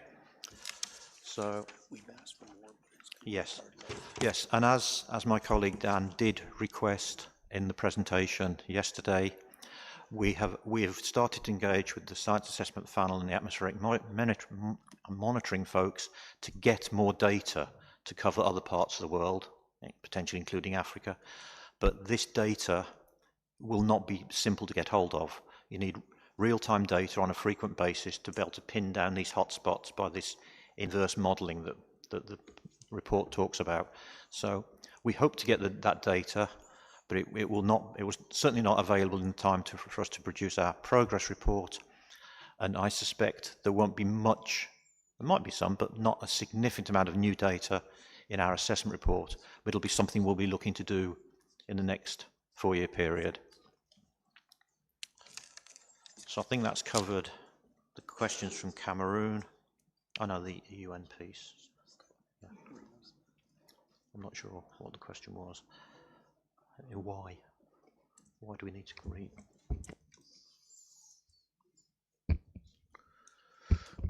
In relation to the questions from the EU, thank you very much. We got from an ICAO body a much better listing of the number of aircraft, type of aircraft, which they kept to themselves, but then they gave us the amount of Halon 1301 that is currently installed at the end of 2025 and an anticipated growth rate for how much would go into future aircraft year by year. And they gave us three scenarios. They gave us an average, a high, and a low. And so what we did is we used the average, high, and low with other variables, such as we set the amount installed based on those amounts going backwards and forwards. We looked at what a result of that would be in terms of how it changed what we estimate as the available bank. And we also then looked at a couple different scenarios for the other sectors other than aviation to vary those some and derived the total aviation emission amounts. And as I had indicated yesterday, they ranged from 8.5 to 15.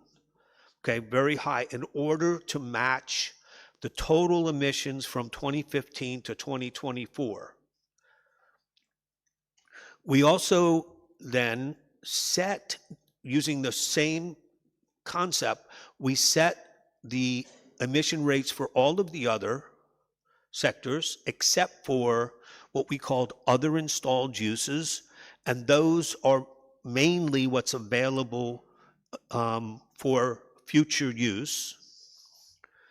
And we came up with a slightly smaller range, but still quite high as compared to others.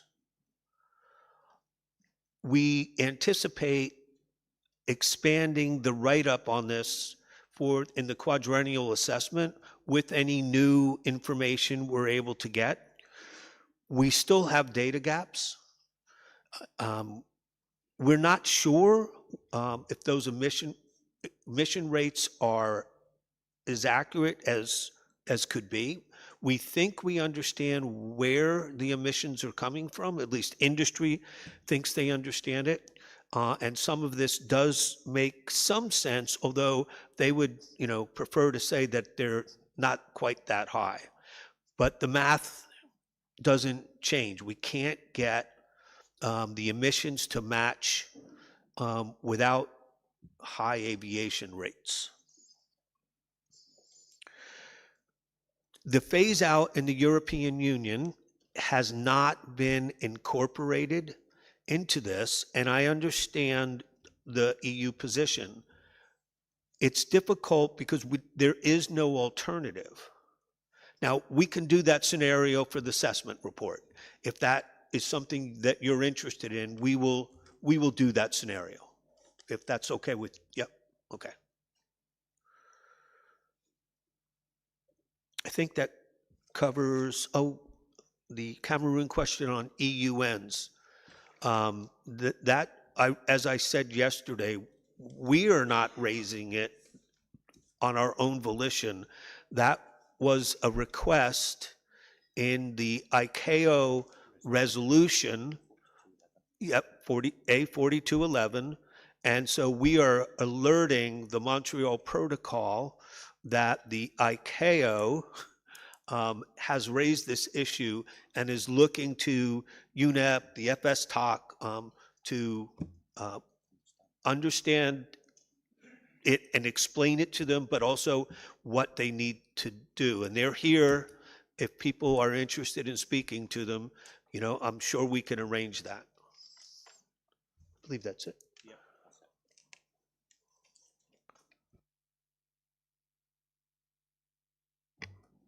Okay, thank you very much, FS Talk. I now turn the floor to the United Kingdom.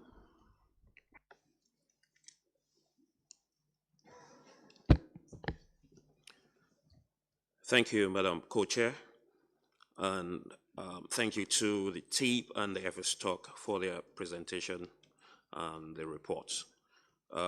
We note that the FS Talks model continues to compare well with emissions derived from atmospheric measurements through 2024. This question is for FS Talk.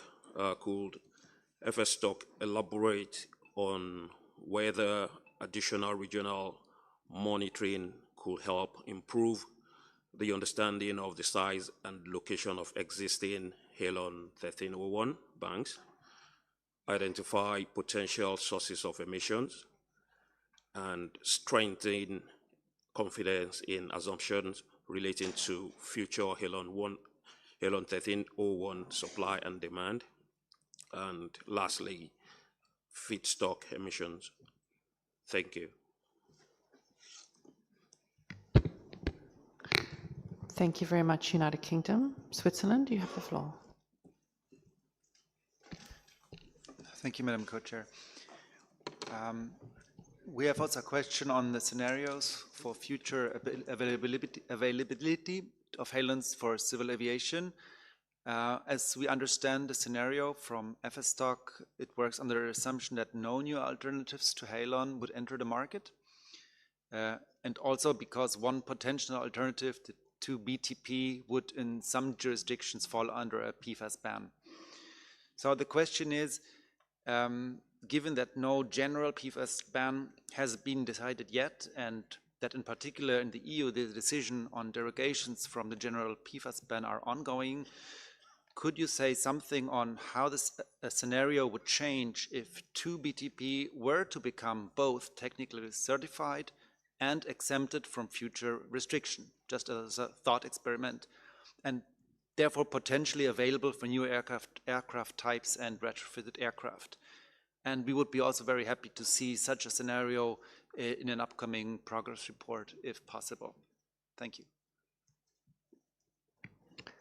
Thank you very much, Switzerland. United States, you have the floor. Thank you very much, Madam Co-Chair, and thanks to the FS Talk for their report, and in particular, thanks for their continued work with their counterparts in ICAO. We think that's quite important, and we appreciate that ICAO and some of the industry that is normally more part of that body than this is present at the meeting, and can be, as I think the co-chair of the talk said, would be available for consultation.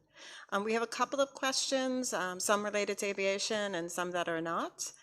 One of our questions concerns data centers. We are wondering if the co-chairs can provide a bit more information on what alternatives they are seeing or what agents they are seeing used for fire protection in data centers, and in particular, if they could note where controlled substances, not just halon, but other substances controlled under this body may be used in data centers. We'd also like to know to what extent they are seeing that the methodologies that they talked about in the report for destruction may be impacting availability of halon. In particular, we noted the FS Talk made the parties aware of a methodology by Vera for the destruction of ODS and HFCs, and we're wondering if they are aware of any projects that may have happened or could be happening in the future that they're aware of that would involve fire suppression agents. I believe it was in the progress report last year, the FS Talk also spoke about another methodology by ACR. We did not see a reference in the report this year to an update on the ACR methodology. Our understanding is that there was an update to that methodology, perhaps maybe in March, and that means perhaps that more halon might be being destroyed rather than less if some were complying with that revised methodology. So we are wondering to what extent the FS Talk could opine on whether or not they think that's accurate, or whether or not if we're misunderstanding that, if they could explain it to us, as well as whether or not halon that is perhaps below the threshold level that some of these protocols have set for purification, can halon be reprocessed that might fall below that level so that it could be reused as opposed to destroyed? We'd be very interested in that as well. We want to provide a clarification. I think our colleague from the EU referenced the status of alternatives in the United States. We did see a small error in the FS Talk report about the status of 2-BTP and CO2 used in combination in the United States. That is proposed as acceptable. It is going through our regulatory process. We have not finalized that regulation. We think there was a small error in the report with regards to that status, so we did want to provide that clarification. Lastly, we wonder if the FS Talk could give us a little bit more information. I know there's been a few questions already along the lines of the map and the information they provided. Is it just the MROs that are being considered in that map? We heard a reference in your presentation yesterday to fipronil production as well, so we do want to better understand if you are showing emissions associated with both or just MROs. To the extent that bottom-up, top-down work with the SAP would help alleviate those discrepancies. Thank you very much. Thank you very much, United States. I'm hesitant to add more questions, but I'm hoping Barbados has maybe only got one or two to only one question. Thank you very much, Barbados. You have the floor. Thank you, Madam Co-Chair. And first, I wish to thank the FS Talk for a very interesting and informative report, which I enjoyed reading. I want to thank the people and government of Thailand for facilitating my delegation's participation in the meeting, and the Ozone Secretariat, express my appreciation to the Ozone Secretariat for the organization of the meeting. So my question is the FX Talk aware of the unevenly distributed remaining global Halon 31 banks? Are you aware of where they are? And are existing regional banking arrangements sufficient to prevent early localized runouts before civil aviation alternatives are fully deployed? And I apologize if I missed that in the presentation yesterday. Thank you. Thank you very much, Barbados. There's quite a lot for the co-chairs to chew on there, but I'll turn the floor over to them when they've had a moment to consult.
Okay, once again, thank you to the distinguished delegates for their questions.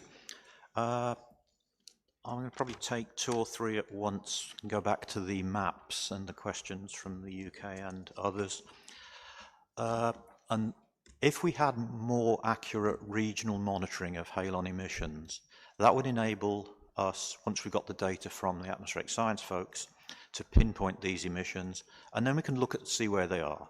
It might be an aviation MRO or some other Halon Servicing Centre.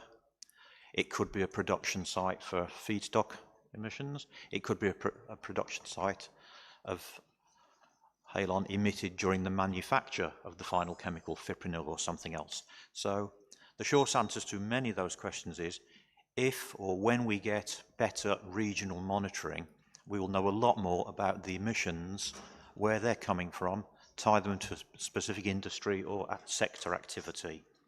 So I think if we can get some of that data, we will know a lot more and we'll be in a position to provide advice so parties or others could take actions to address and minimize these emissions, which would be great. The question from the US on data centers. To the knowledge of myself and the FS Talk, data centers are generally protected by a range of fire suppression options. Many of them were protected by HFC 227EA, maybe a smaller number by HFC 125. Those are both HFCs. I think their use is coming down under the various HFC reduction activities. The fluoroketone FK5112 was a significant tender. The main US manufacturers pulled out of that market, but my understanding is that gas is still available from other parties. There may also be data centers, particularly more in Europe, will be protected by inert gas systems to a lesser degree in the United States. Again, is our understanding. But a lot of this is then, even within the FS TOC and others, it's the suppression company's proprietary information. So these are generalized statements, and I hope you'll accept that. Talking about the various destruction methodologies, we were not aware of any new projects under the ACR last year, but again, it's hard to keep tabs on this all the way through. The purification specification, halon does not need to be 99.6% to be reprocessed. It could be reprocessed at 98%, possibly even 90%. It depends what the contaminants are. The separation is achieved by something called fractional distillation, which relies on having the contaminant having a significantly different boiling point from halon so you can separate them.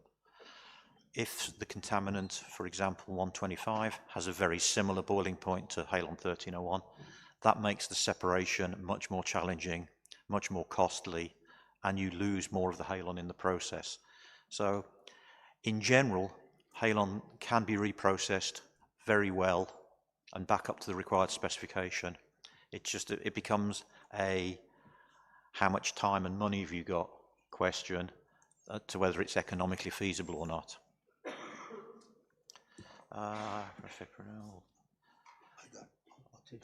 What about Barbados? Okay, turning over to my co-chair, Dan Fodonic. Thank you. In relation to the question on 2BTP ultimately being approved by the aviation industry itself, that would in fact begin to provide more available halon that can then be used to support the existing aircraft's needs in terms of refilling their bottles so that they're airworthy and under ICAO rules allowed to then fly. There are other ways as well that industry is looking at that we're hoping also extends out that run out date, and that is reducing aviation emissions. That's why we're trying to use those hotspot analyses. If we can center on where the emissions are coming from, we have a much better chance of reducing them.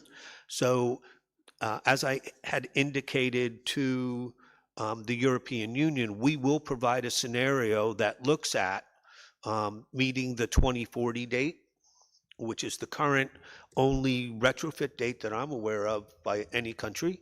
And that would need to then have the use of 2BTP, at least at this point in time, since that is really the only candidate that was getting close to being able to be certified. In the question on unevenly distributed halon, this is a significant issue, and we do raise it in many of our reports. What we can present are global numbers. Halon mixes in the atmosphere, has a long atmospheric lifetime in the troposphere. And so the numbers we get generally are from in global terms, and it's difficult to look at, you know, at specific places. We are aware, though, that globally, halon is allowed to be traded. There are companies that specialize in finding amounts that are no longer needed, processing them to the standard of 99.6%, and selling them. We have also seen that there's transboundary movement issues related to the Basel Convention, but there's also transboundary movement related to local regulations. And so barring those out, there should be a fairly good ability to get halon from where it is to where it's needed. If that answers your question, okay. Thank you.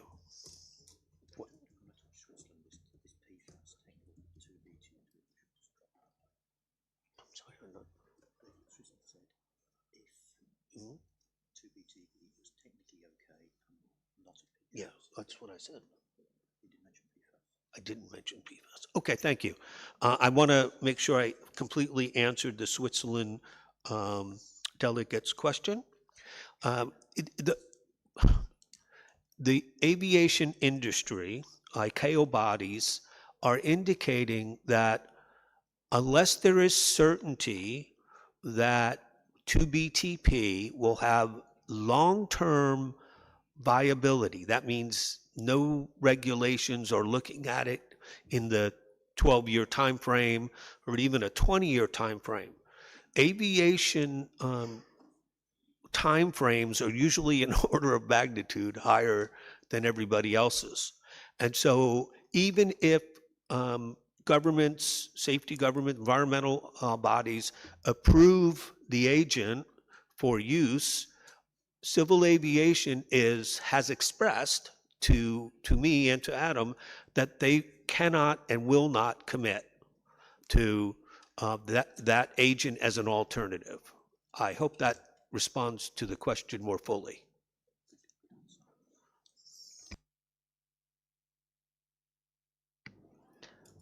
Thank you very much, FS Talk, and we will appreciate your answers to those questions in very short notice. So thank you very much for your time. I think if there are any more technical questions, and there may be some, we really encourage parties to take those questions offline. We wish to apologize to the U.S. that we did in fact have that error in our report, and we will make sure we fix it and not do that again. Thank you. Excellent. I like to hear ownership of mistakes and moving on. Okay, thank you. We're going to just move back briefly to the foam talk. There was an outstanding question. So if I could ask F-Talk to come back to the table, that would be great. And I would like to give the floor to Bahrain. I'm sorry, I'm so sorry for the delay, but appreciate your understanding.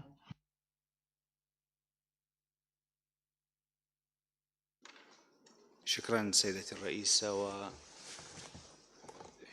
Thank you so much, Madam Chair. I'd also like to thank the FTOC for this report, which is a very timely one. My question would be on pre-blended substances. Would you like me to continue in Arabic or? Yeah.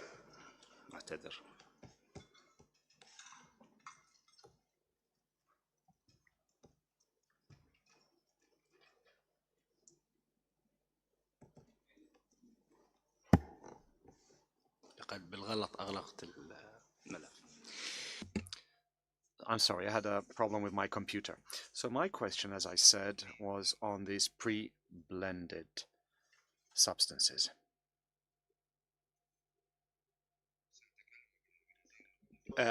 Intend to address pre-blended polyols containing HFCs.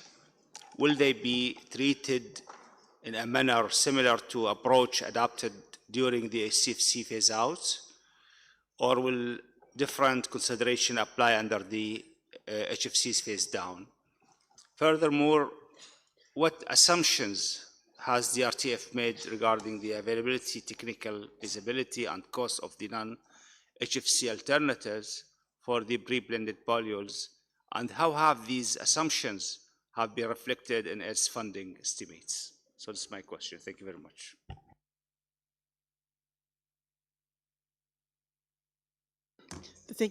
Thank you so much for the question. So pre-blended polyols, we do look at them separately. But there's limited A7 data. It's not, required reporting. So there's limited data around what is imported and exported in pre-blended polyols. But we do look at that, and we do look at any factors around cost, et cetera, that are available for consideration in that report. But it's the volume is quite small in what has been reported through A7 reporting, and so it's maybe a little bit less representative, perhaps, of what might be around, kind of moving around the world. I don't know if that's helpful. Thank you very much. I think, Bahrain, you had some questions in relation to costs. Perhaps you could pose those to the replenishment task force in the contact group. Thank you very much, Bahrain. I appreciate it. We now move on to the Methylbromide Technical Options Committee, and I would like to ask them to come to the podium and also ask the parties if there are any questions for the Methylbromide Technical Options Committee.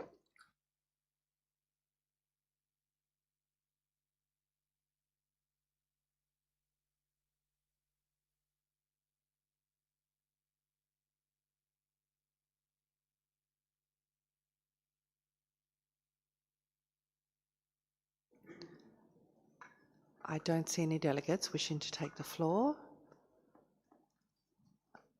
except for Barbados. You have the floor. Thank you, Madam Co-Chair. Just one question. Considering the strict national health and safety restrictions targeting methylbromide alternatives, like sulfuryl, fluoride, or phosphine, which non-chemical or emerging chemical options show the highest regulatory readiness for global implementation, in your view, based on your research? Or would that depend on the pest? Thank you very much, Barbados. I think you might have asked quite a tricky question. But I see that the European Union has also asked for the floor. Yes, thank you, Madam Co-Chair. A number of questions, and it is mostly about understanding correctly your report. Some of the things we read in there are quite interesting. Number one question is, we see that the reduction in one country, New Zealand, is especially noteworthy. And we'd like to inquire what the reasons are for that success, and if the measures taken can be replicated elsewhere in similar ways to achieve reductions. A second question would be that you write that alternatives are available, and could you therefore explain again which uses of methylbromide could already be replaced with alternatives and what savings this would give?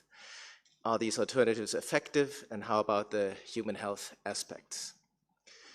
Question number three, there seems to be, according to the report, a possibility of separating the QPS, the Q from the PS, and also the availability of alternatives for those two types of uses are different, and would like to know if the TEEP could help us to separate these uses from each other. And a last question is that you mentioned in the report that some of the uses of methyl bromide for controlled uses could still be happening from the data that you have, and we just would like to have a little bit more detail on what that might be. Thank you very much. Thank you very much, EU. If there are no other delegates wishing to take the floor, I will turn to the MB-TOC for their responses to those questions. Thank you very much.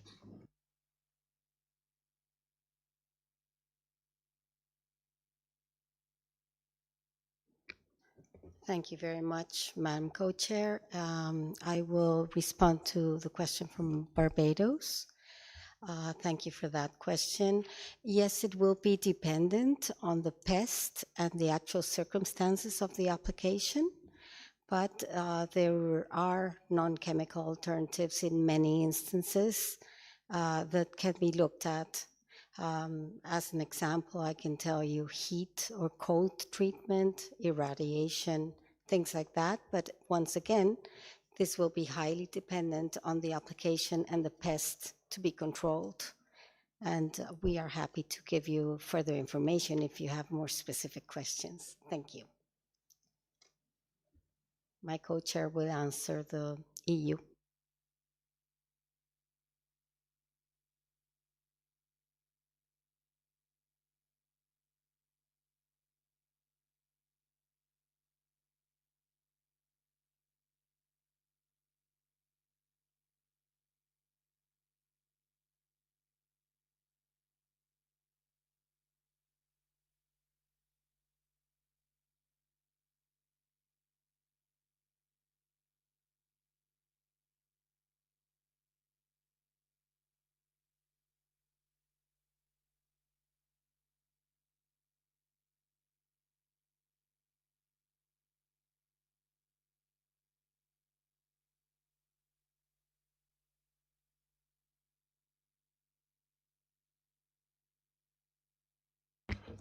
In response to the questions from the EU, we'll hopefully get them all responded, but if not, come back. So firstly, the question about what has happened in New Zealand to reduce the large amount of QPS use from about 800 tonnes down to, well, 20 and 40 currently, is that they implemented policies on emissions. In response to the protocol and to human safety standards, they implemented a policy to stepwise reduce emissions down from, I believe, 2023 down to 2032, where they will come down to very close to zero in the atmosphere. And that has impacts on use of methyl bromide because you will emit. And in doing so, that has meant that industry has responded by recapture. So they have a requirement to recapture those emissions from timber stacks or any containers, etc. And that in itself reduces emissions of methyl bromide to the atmosphere. And during our presentation, we mentioned that that is a process that could be used on many applications of QPS, and it's driven by policy in New Zealand. The second question was the, well, I'll go to the third, which was the separation between the quarantine and the pre-shipment uses. Yesterday we mentioned that quarantine uses are generally for exotic pests. That means they do not occur within a country. Pre-shipment uses are for common pests, for hygiene, and generally for export of a commodity going from a country. And obviously 21 days before pre-shipment. So the quarantine is for a pest that's not there, therefore you need a very high level of disease control under Probit 9, which is 99.999% control.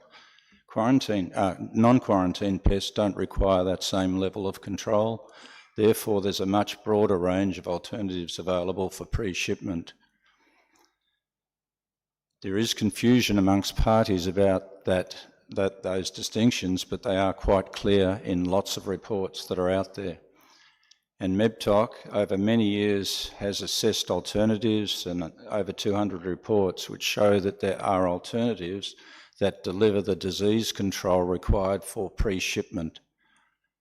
And that is something that we've put in front of the parties, that perhaps that could be looked at under the definition.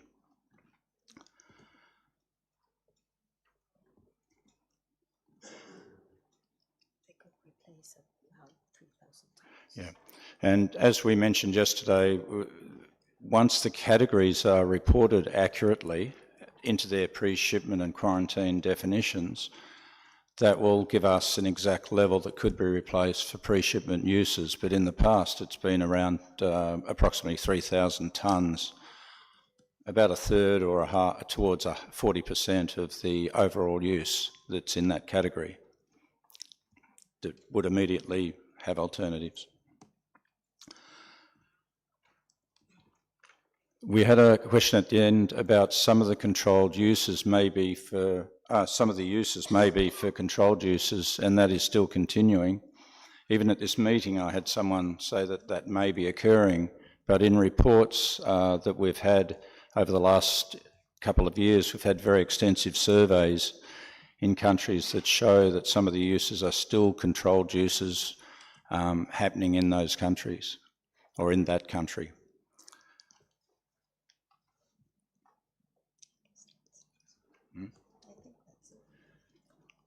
The second question that you invited from us, I may have answered or may not, so you may need to come back on that one.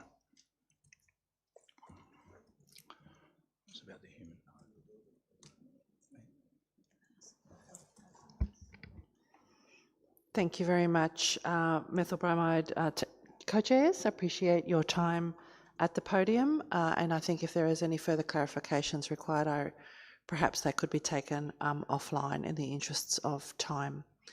I now invite the MACTOC, the Medical and Chemicals Technical Options Committee co-chairs, to come to the podium, and I also invite parties to propose any questions they may have for the Medical and Chemicals Technical Options Committee.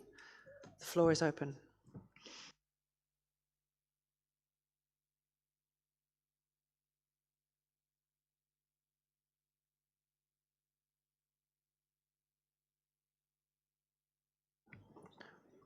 Okay, let's get started. I have both the United States of America and the United Kingdom on my list. United States, you have the floor. Thank you, Madam Co-Chair. Thanks to the MC Talk for this informative update as part of the TEEP report. It's always interesting to get a view into production and feedstock information. And we also appreciate the MC Talk's review of the new destruction technology information that was submitted by Canada. We just have a few questions on this chapter. So for the section on emissions estimates, we were wondering, does the MC Talk have emissions estimates for the feedstock pathways that were discussed in this chapter? And then regarding the destruction technology review, can the MC Talk tell us how many facilities globally may be using this new steam plasma arc technology that was reviewed? And finally, we understood from the report that this new technology is only being recommended for some categories of controlled substances based on the information that was submitted. Does the MC Talk know if there's additional information that will be forthcoming to provide for a review of this technology across the other categories to see if it's applicable and could be recommended for approval for the other categories of controlled substances? Thank you. Thank you very much, United States. United Kingdom. Thank you, Madam Co-Chair. The United Kingdom thanks the TEEP and MC Talk for the detailed and excellent progress report on meter dose inhalers and for the presentation on it.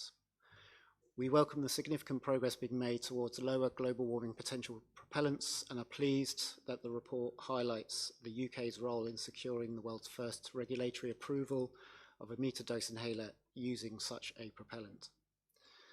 Against that encouraging backdrop, we would be interested in the TEEP and MCTOC's views on where the greatest challenges to a smooth global transition now lie.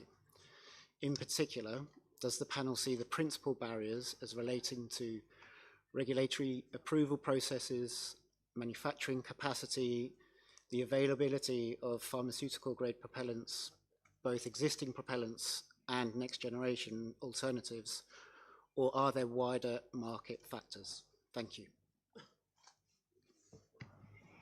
Thank you very much, United Kingdom. I also now have the European Union and Bangladesh on my list.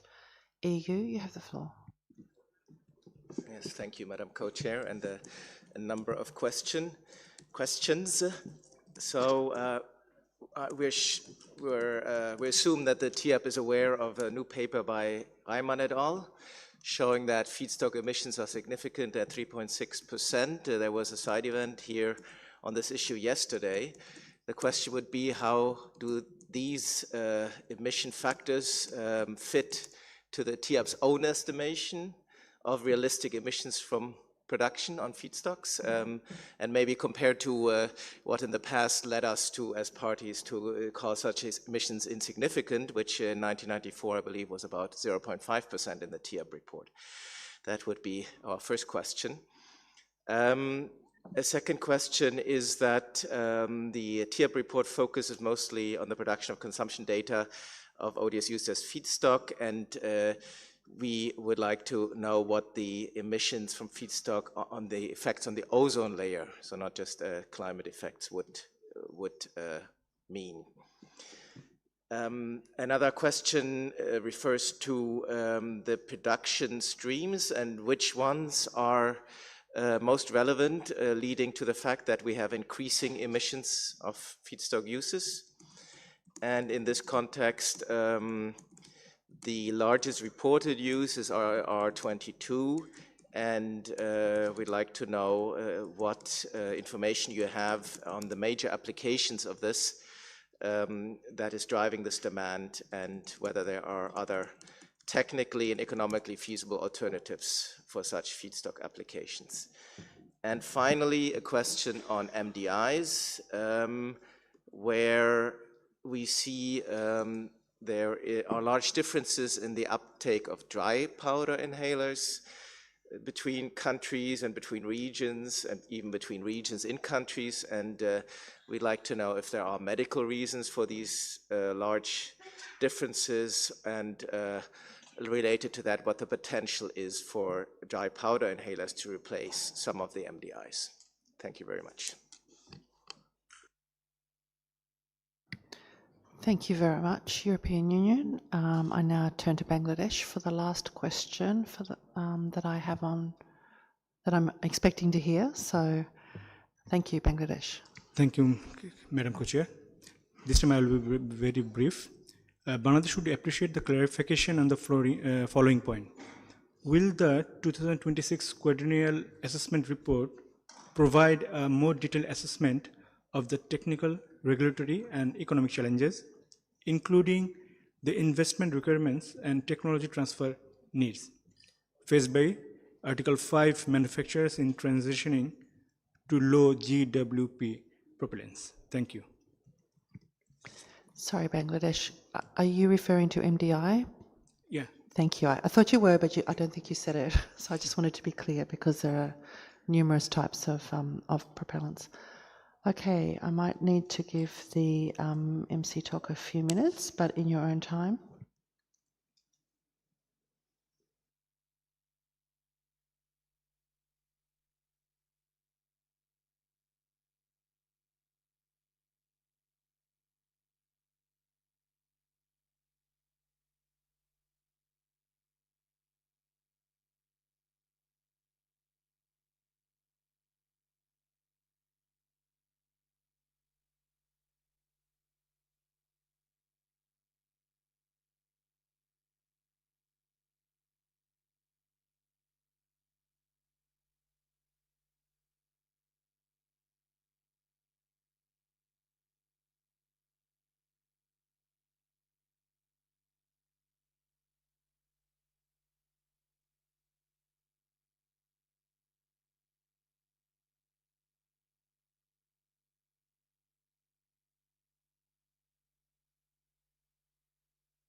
Thank you for your patience while we consulted each other on answers. I'll start with, thank you for your questions, first of all. I'll start with responding to the questions from the United States on emissions estimates for feedstocks. We didn't present that this time around. We've got an assessment report at the end of the year where we do present that information. We'd appreciate your patience in waiting for that information in that report. Regarding your question around destruction technologies and how many facilities are currently using that technology, we're not entirely clear on that, and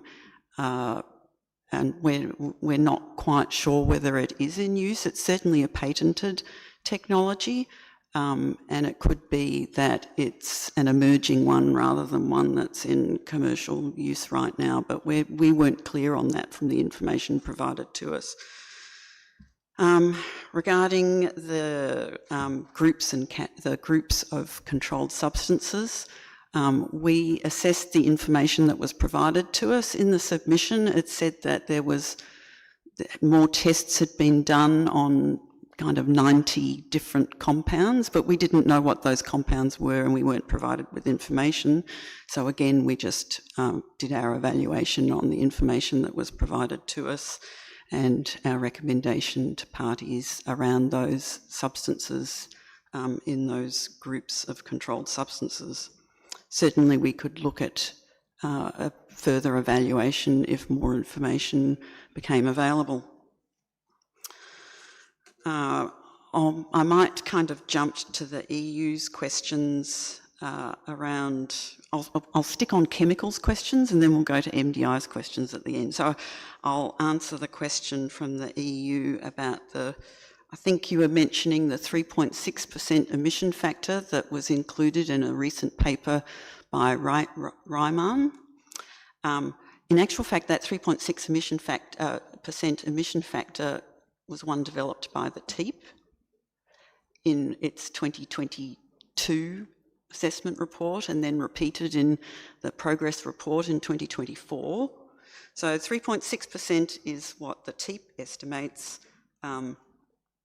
as a mean, most likely emission factor from production, feedstock use and distribution emissions. So the Ryman paper is kind of consistent with the top down and the bottom up are quite consistent there for what we've estimated recently. You referred to the 0.5% that TEEP estimated back in the early 1990s, and at the time the facilities that we were looking at were facilities primarily in the United States and the European Union. And at that time, 0.5% was our best estimate of emissions at that time. Obviously, we've refined that more recently in our 2022 assessment report. So we have been presenting to parties that that emission factor has changed for some time. So it's up to parties as to what you do with that information. In terms of emissions impact on the ozone layer, I think that might be an issue for the SAP rather than for the TEEP. And I will pass to my colleague to address the question about 22 production uses and what major applications and whether there are alternatives, and I'll come back on the MDI questions. Relating to the EU's question on the feedstock use of the 22, yes, we all noticed that 22 take up about 50% of our feedstock use. The major increase comes from the increased demand on the TFE and HFP, tetrafluoroethylene and hexafluoropropylene. Especially for the HFP, it's the feedstock for the HFO 1234Y Also, the feedstock for the perfluoroketone as a fighting agent. And also, HFP can be used as a heat transfer fluid used in the data center, and nowadays more and more use on this fluid. Certainly, if there are small amount of use as CF2 alternatives for the CF3, mostly in the pharmaceutical use, but this takes a small amount. So concerning the alternatives, McTalk think it's very difficult to find an alternative routes to produce TFE and HFP. But there are some, for sure, for the CF2 applications, there are some routes. But concerning to the cost-effective ways, HCFC22 is widely used as a cost-effective feedstock for this application. Thank you.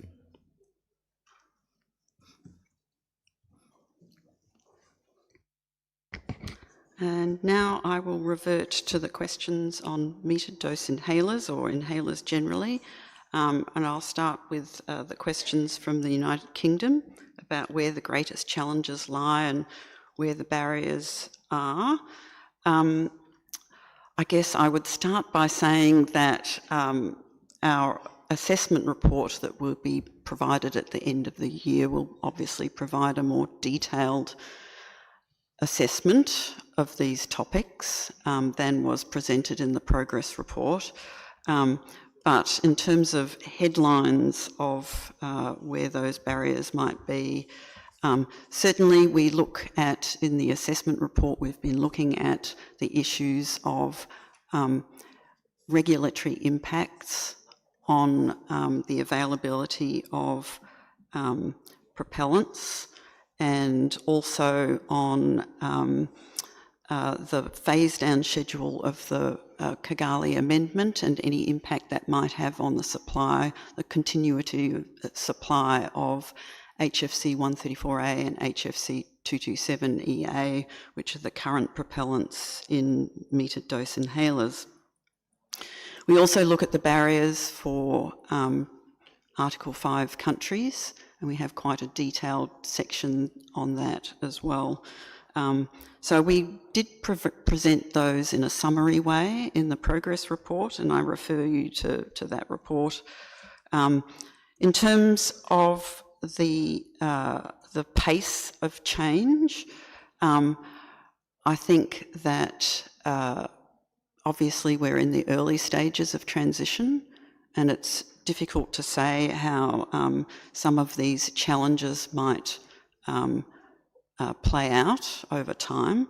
So at this stage, we're kind of indicating where the risk areas are, and certainly those would be in terms of whether the pace of transition will match the phase-down schedule under the Kigali Amendment, and whether those things would match up and whether there'll be supply available. But one of the things I would say is that both your health regulatory departments and pharmaceutical companies neither are in the business of denying supply of essential medicines to patients. And so we raise the idea of risks so that you, for example, can have conversations with your stakeholders to make them aware of those risks and smooth the way. So hopefully those risks won't eventuate. I think that there was also a question from the EU about DPI's uptake and whether they can replace MDIs and the differences in different regions. Some of those differences in different regions relate to affordability. DPIs are not very accessible or affordable in many parts of the world. And so that creates a barrier, for example, for Article 5 countries in terms of having DPIs as a suitable alternative. Also, as we've kind of indicated many times, DPIs are suitable for many, but not all patients. Very young patients, very old patients with poor inspiratory flow can sometimes not take a DPI. So those are all kind of issues with that alternative, even though they are a highly acceptable alternative for a large proportion of patients. And then there was the question from Bangladesh. Yes, the 2026 assessment report will have a more detailed assessment about some of the issues for Article 5 parties around the issues that I think we presented on one of our slides yesterday, where we looked at some of the challenges in those markets. So, and certainly technology transfer is one of those issues. So, thank you. Thank you very much, MC Talk, for answering those questions and providing those clarifications to parties. I would like now to turn to the RTOC. So if I could ask the RTOC co-chairs to come up to the podium, and I will open the floor for questions specifically to the RTOC.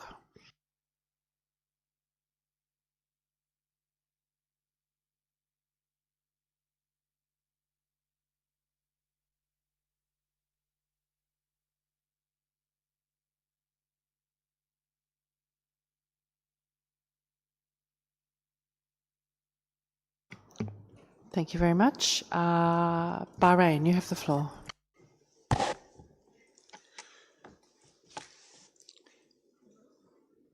شكرا سيدة الرئيس المشاركة. Thank you so much, Madam Co-Chair. We'd like to thank the RTOC for the work that they have carried out on this very important topic. I have 3 questions. I'll attempt to be brief. Now, the first question is the following. The report referred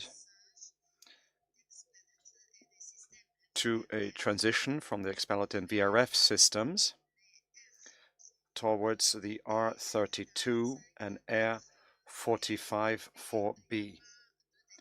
However, no details have been provided regarding both capacities and broken down by region. Would it be possible for the committee to define the commercial availability of these substances, including in the 5 to 15 tons of refrigerant categories, and showing or demonstrating whether these were nominated to work within, or whether they've been designed to be effective in high ambient temperature countries, especially Gulf countries.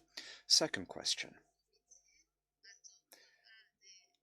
Does the RTOC have any independent or comparative data regarding refrigeration capacities, as well as the duration, or rather the life of the R45 4B, if they function continuously in high ambient temperatures between 46 to 48 degrees centigrade?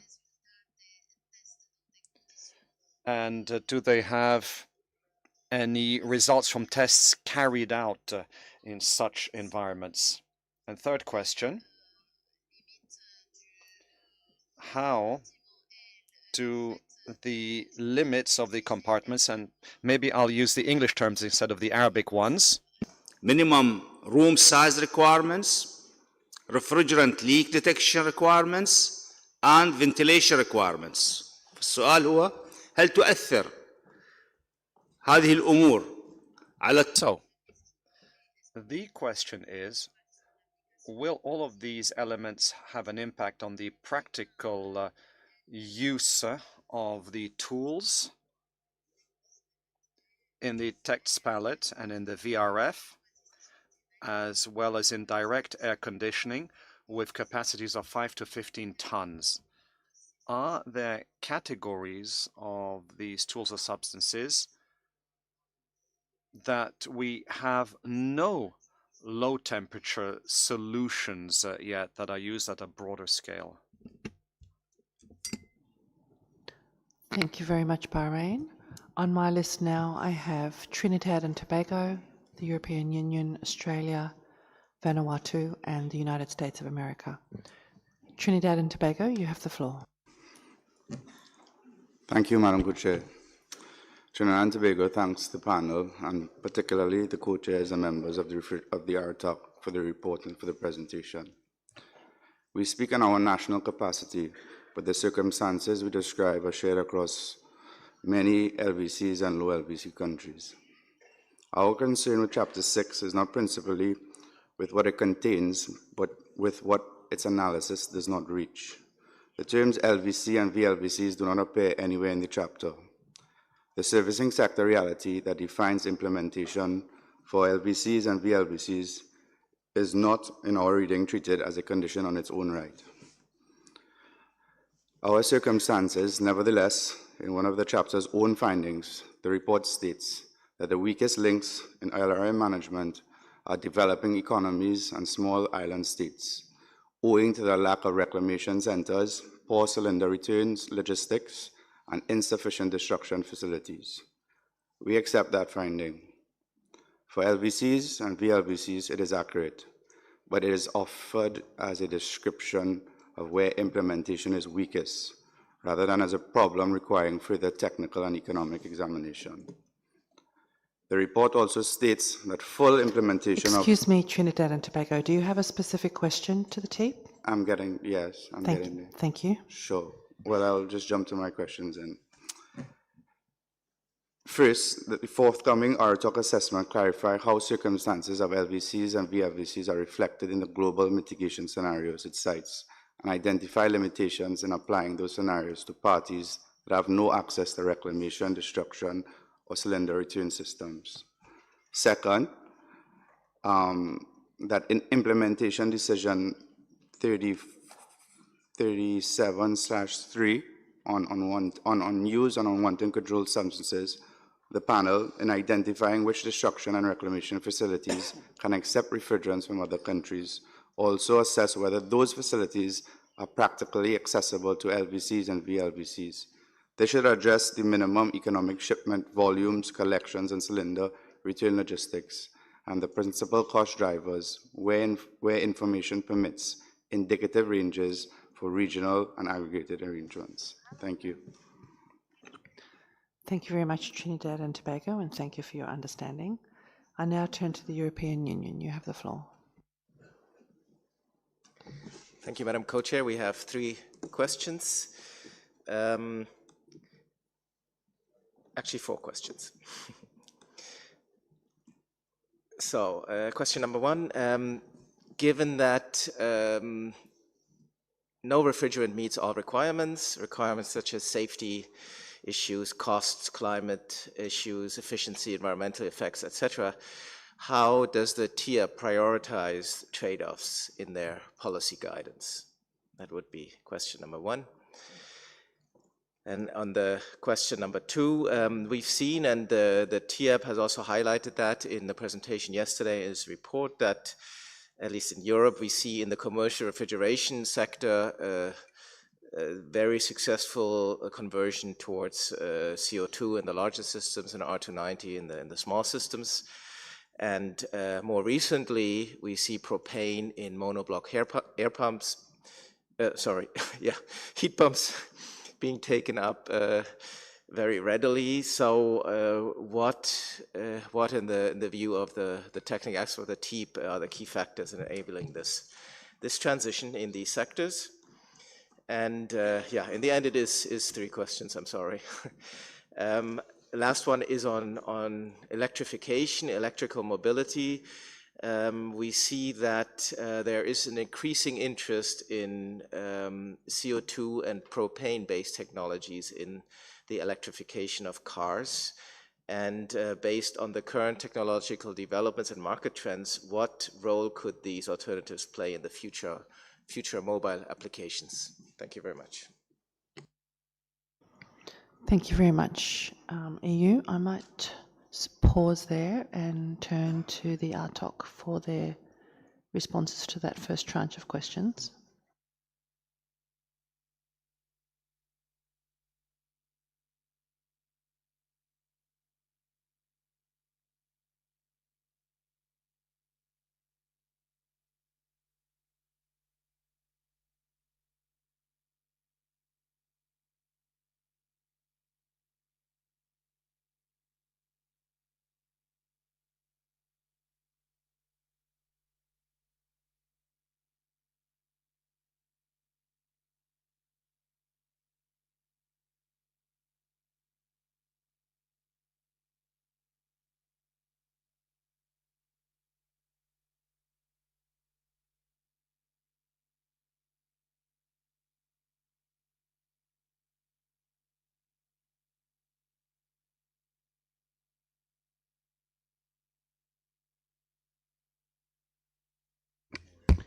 I'd like to thank the distinguished delegate from Bahrain and quickly answer about R32 and R454B VRF.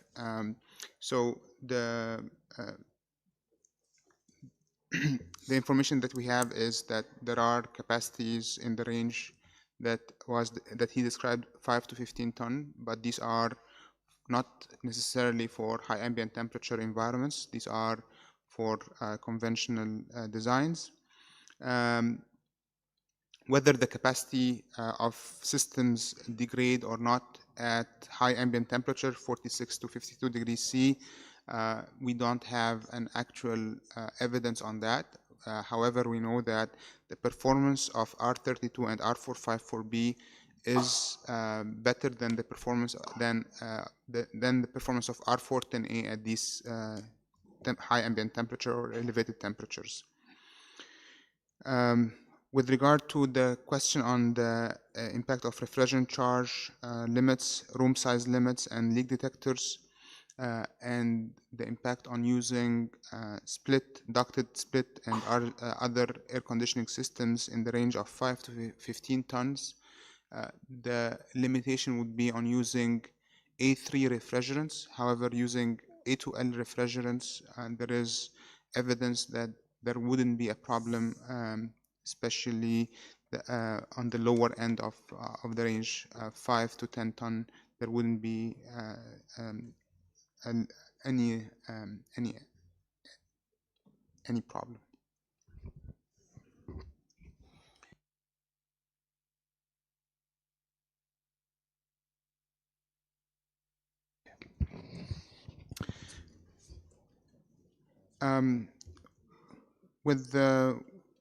With respect to the distinguished delegate from the Trinidad and Tobago, LVCs and VLVCs are important constituents to the Montreal Protocol family, and we have a dedicated chapter in the RTOC assessment report, upcoming RTOC assessment report on servicing that takes into account their requirements.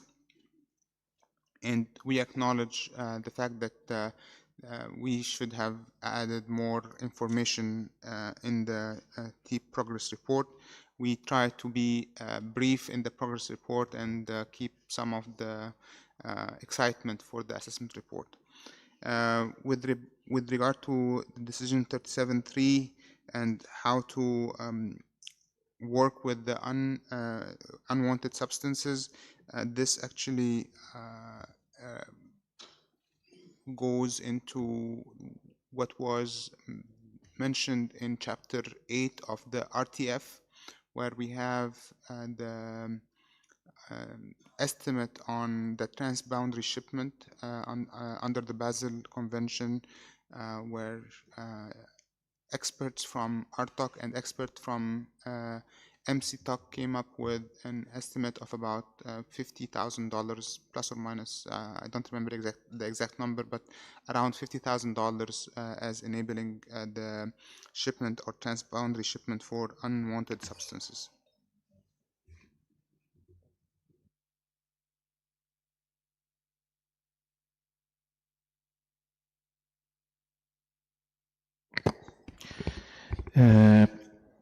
One of the questions from European Union is about the electrification and what is the electrification of the vehicles and what is the impact in the air conditioning. Actually, this thing has evolved now from mobile air conditioning to thermal load management. It's a wider activity, and in this case, new refrigerants or new systems, new technologies are being evaluated. CO2 for sure is one opportunity to position it in the game, because CO2 is very good as a refrigerant for heat pump. That's important for electrical vehicles that do not have engine gas for heating. And hybrid systems with propane using another indirect refrigerant is also being tested, is a promising alternative. Thank you, Roberto. If I might just add one more comment to what Roberto just answered. There is a very detailed section in the assessment report that's going to come out in December timeframe that addresses electrification of vehicles in a lot of detail. So there's a lot more detail coming out of that. The other two questions from the EU, the first was regarding how do we prioritize the trade-offs, because there is no single refrigerant that meets all the requirements.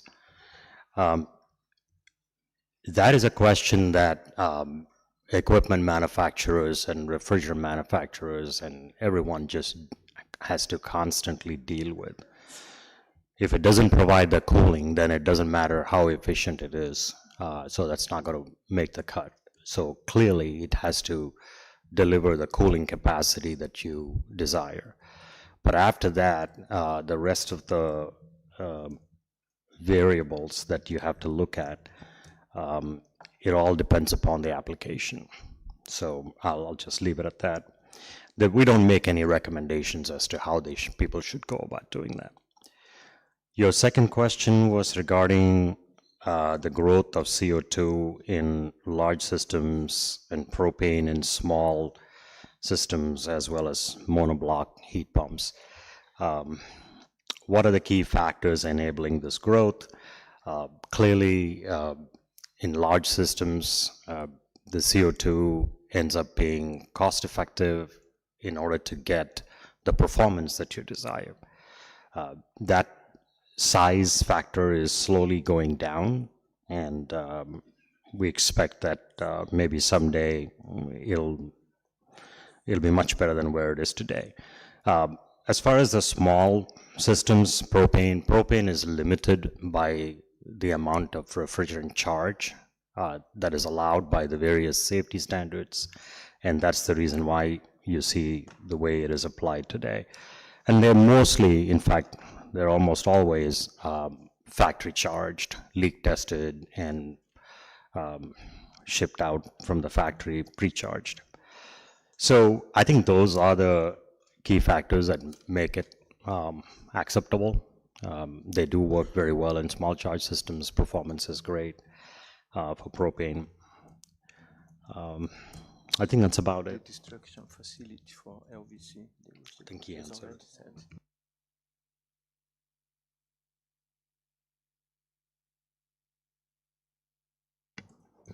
Thank you very much for those responses. I now turn to Australia. You have the floor. Thank you, Co-Chair. And we thank the RTOC for its very interesting progress report. We have a couple of questions that relate to data centers and cooling in data centers.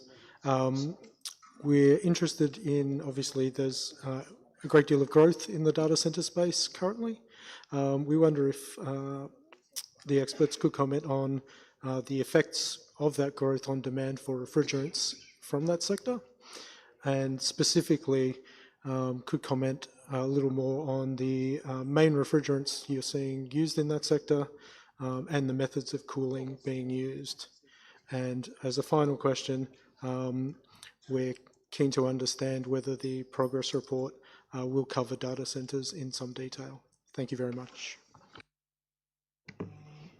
Thank you very much, Australia, for being so brief. I turn to Vanuatu. You have the floor. Thank you, Madam Chair. Vanuatu wishes to join other delegates to thank the Technology and Economicization Panel and the RTOC for the comprehensive report on life cycle refrigerant management.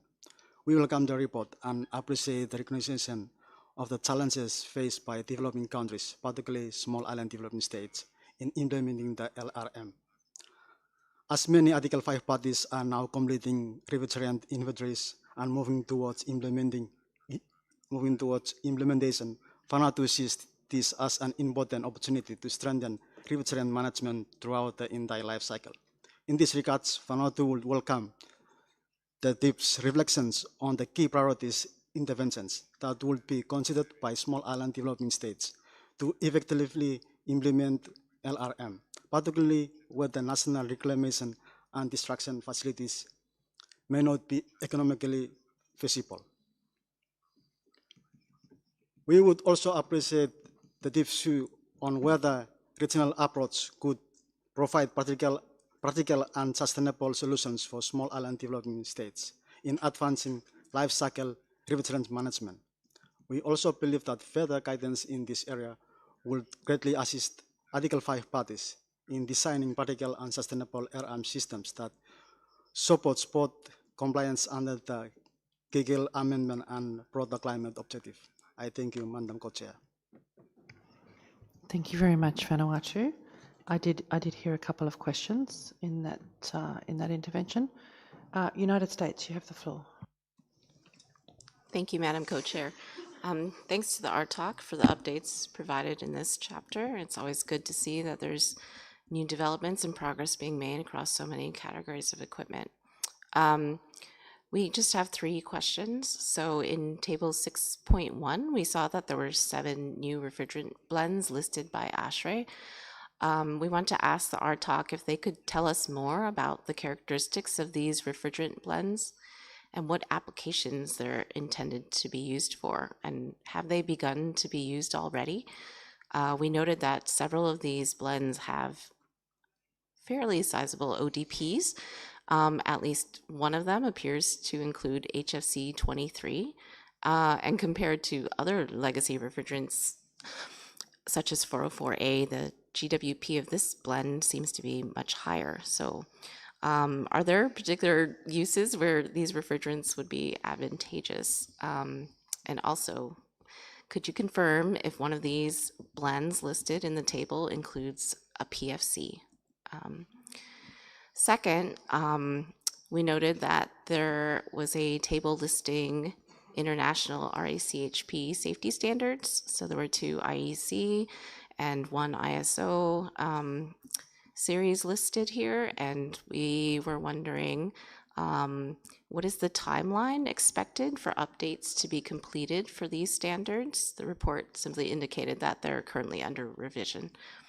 And finally, the report noted that MEPS, minimum energy performance standards, and corresponding energy labels remain the primary regulatory instruments to permanently remove inefficient RACHP equipment from the market.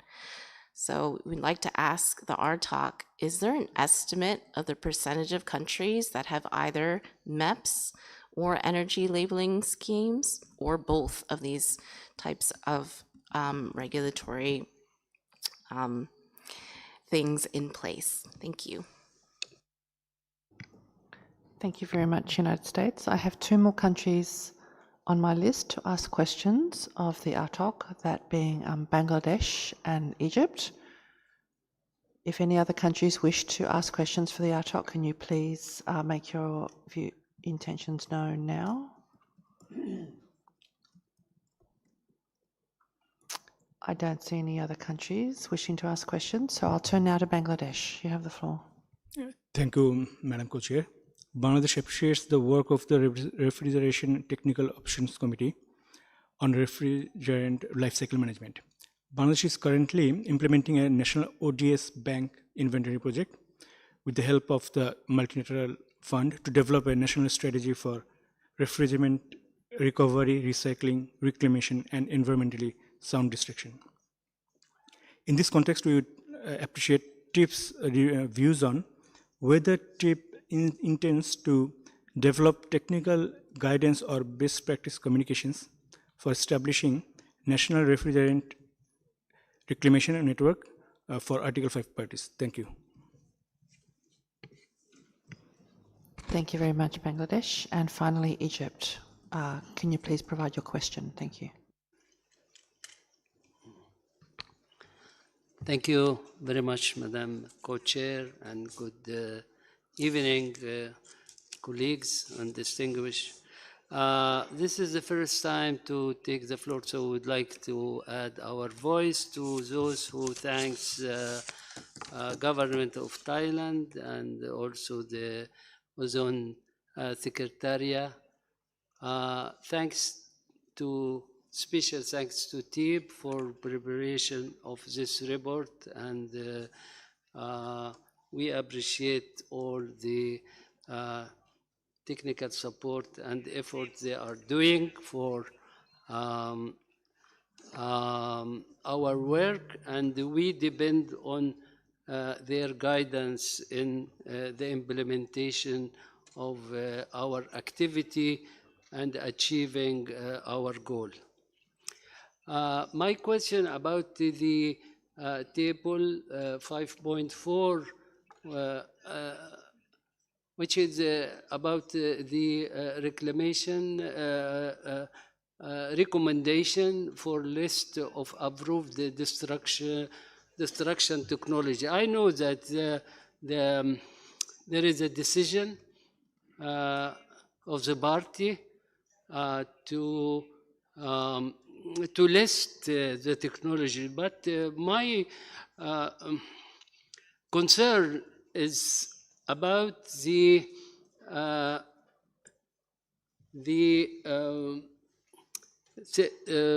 destruction using cement kiln or industry, because there is many technology in producing the cement, and as you know, in some of the A5 country, it's not the best technology, it's not the latest technology. So, to be short, that in case the destruction process may have some negative environmental impact if not properly managed, like the air emission of CO2, nitrous oxide, sulfur, particular some acidic gases. Also, the energy consumption is very high. The temperature high means you use depend on the energy in the source of energy. So we will have a carbon emission.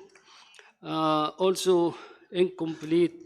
I'm sorry, Egypt. What's your specific question? The specific question is they, approved in the report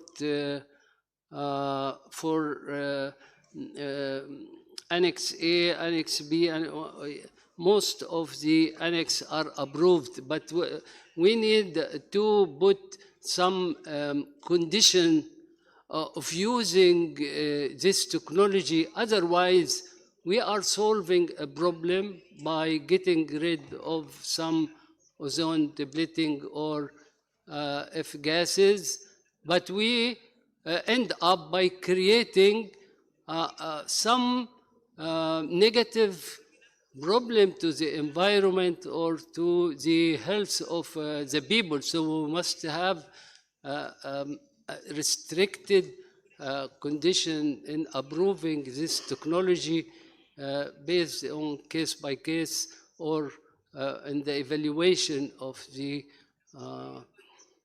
this is what I meant to say, and I thank you. Thank you very much, Egypt.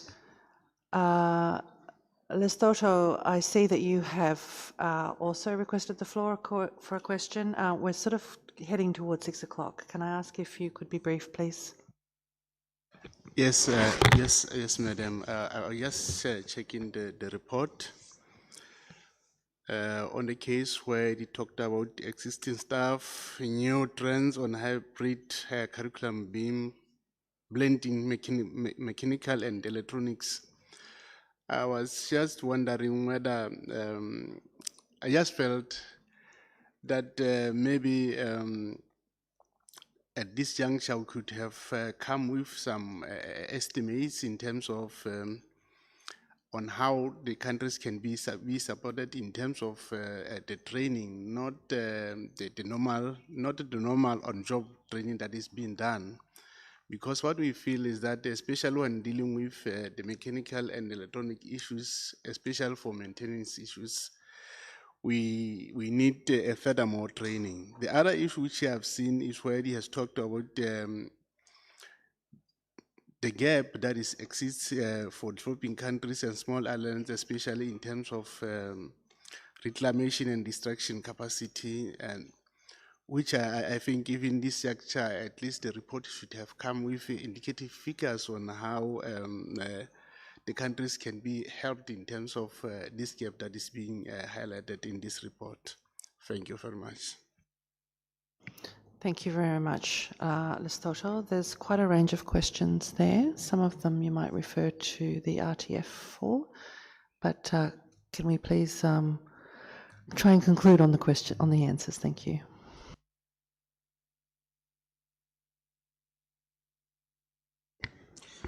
Thank you again for the questions. There are 3 questions from distinguished delegates from Vanuatu, Bangladesh, and Lesotho that have common aspects.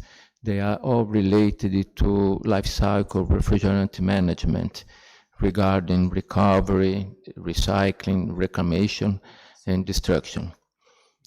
Well, first, the issue of destruction, we decide in the tip that is being dealing by the MC talk. So regarding technologies and alternatives for destruction, the delegates can consult the assessment report and the progress report this MEC talk issued. Training is very important, and as Omar mentioned before, training and associated with servicing is very important for the refrigerant transition, emission reduction, energy efficiency. Several aspects relate to the Kigali. And then we decided to have a chapter on servicing that describe deeply what are the challenges, the barriers, and the alternatives. Recovery, recycling, and reclaiming has been a big challenge since the times of the CFC, when we started doing this kind of treatment for used refrigerants. There are a lot of barriers, not only in developing and always small island countries, but also in other countries more organized, with the sector more organized. There are financial aspects, technical aspects, logistical aspects that needs to be considered in taken in account.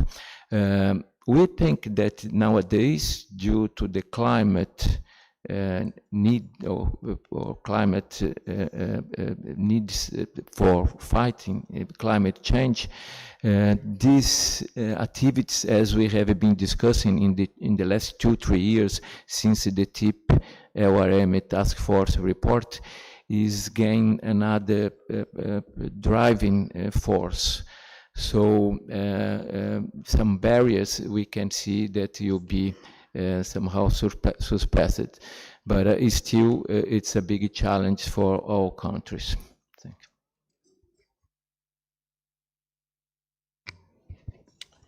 you.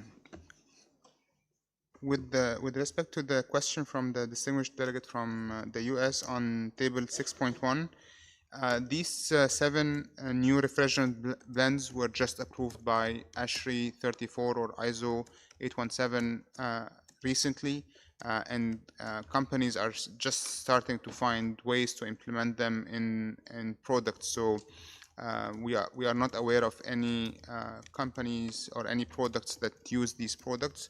One of these refrigerant blends, R96A, indeed contain 2 PFCs, R14 and R116. These are 2 PFCs.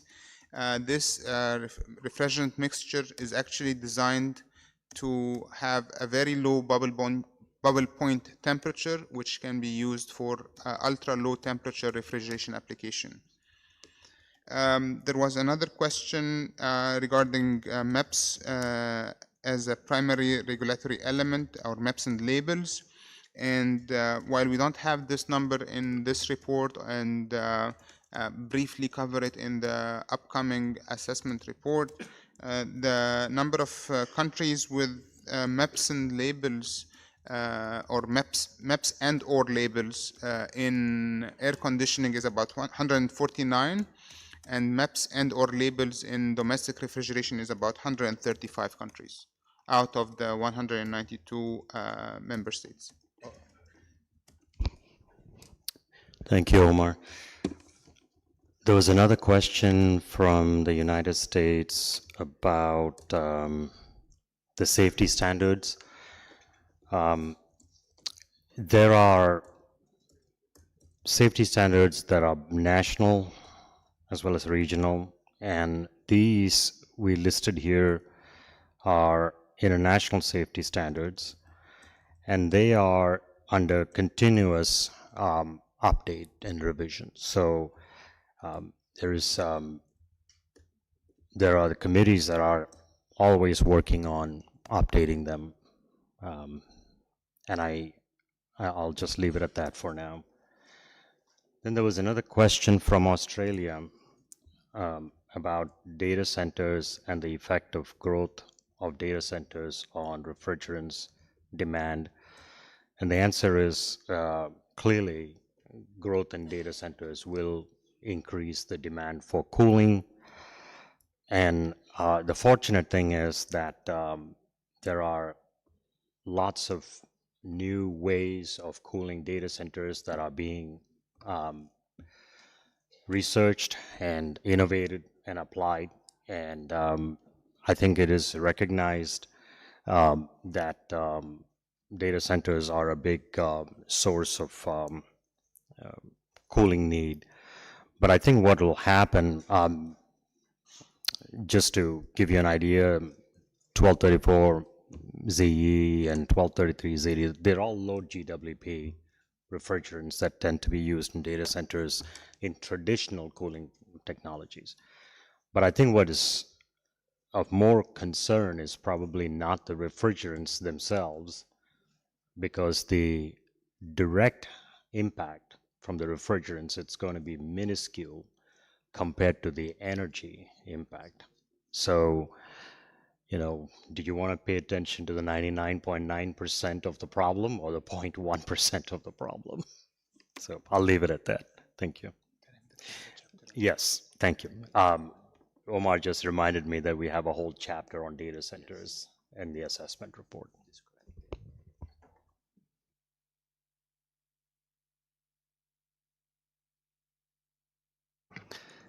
Thank you very much, Artok. I encourage parties, if they have any further technical questions, to take them offline with the Artok members.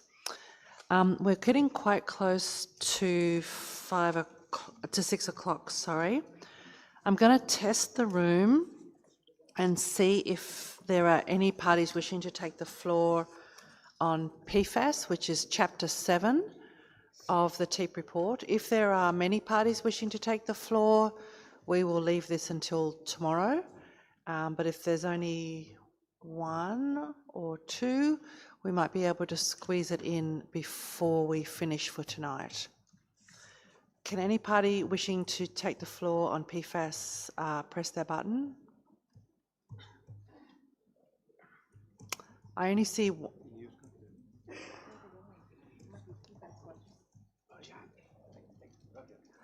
two delegations wishing to take the floor. Given that, we might actually leave this until tomorrow and take this up tomorrow morning. So thank you very much for your time, and we'll call it close a couple of minutes early this afternoon. I know it's been a long and stressful day for many people, and you might appreciate a few minutes early mark. Before we finish, I'd like to draw your attention to some new CRPs. On the website, there are some unedited advanced copies of CRP 4 and 5 on the website, and we will try and find time to introduce them into plenary, hopefully tomorrow or Thursday at the latest.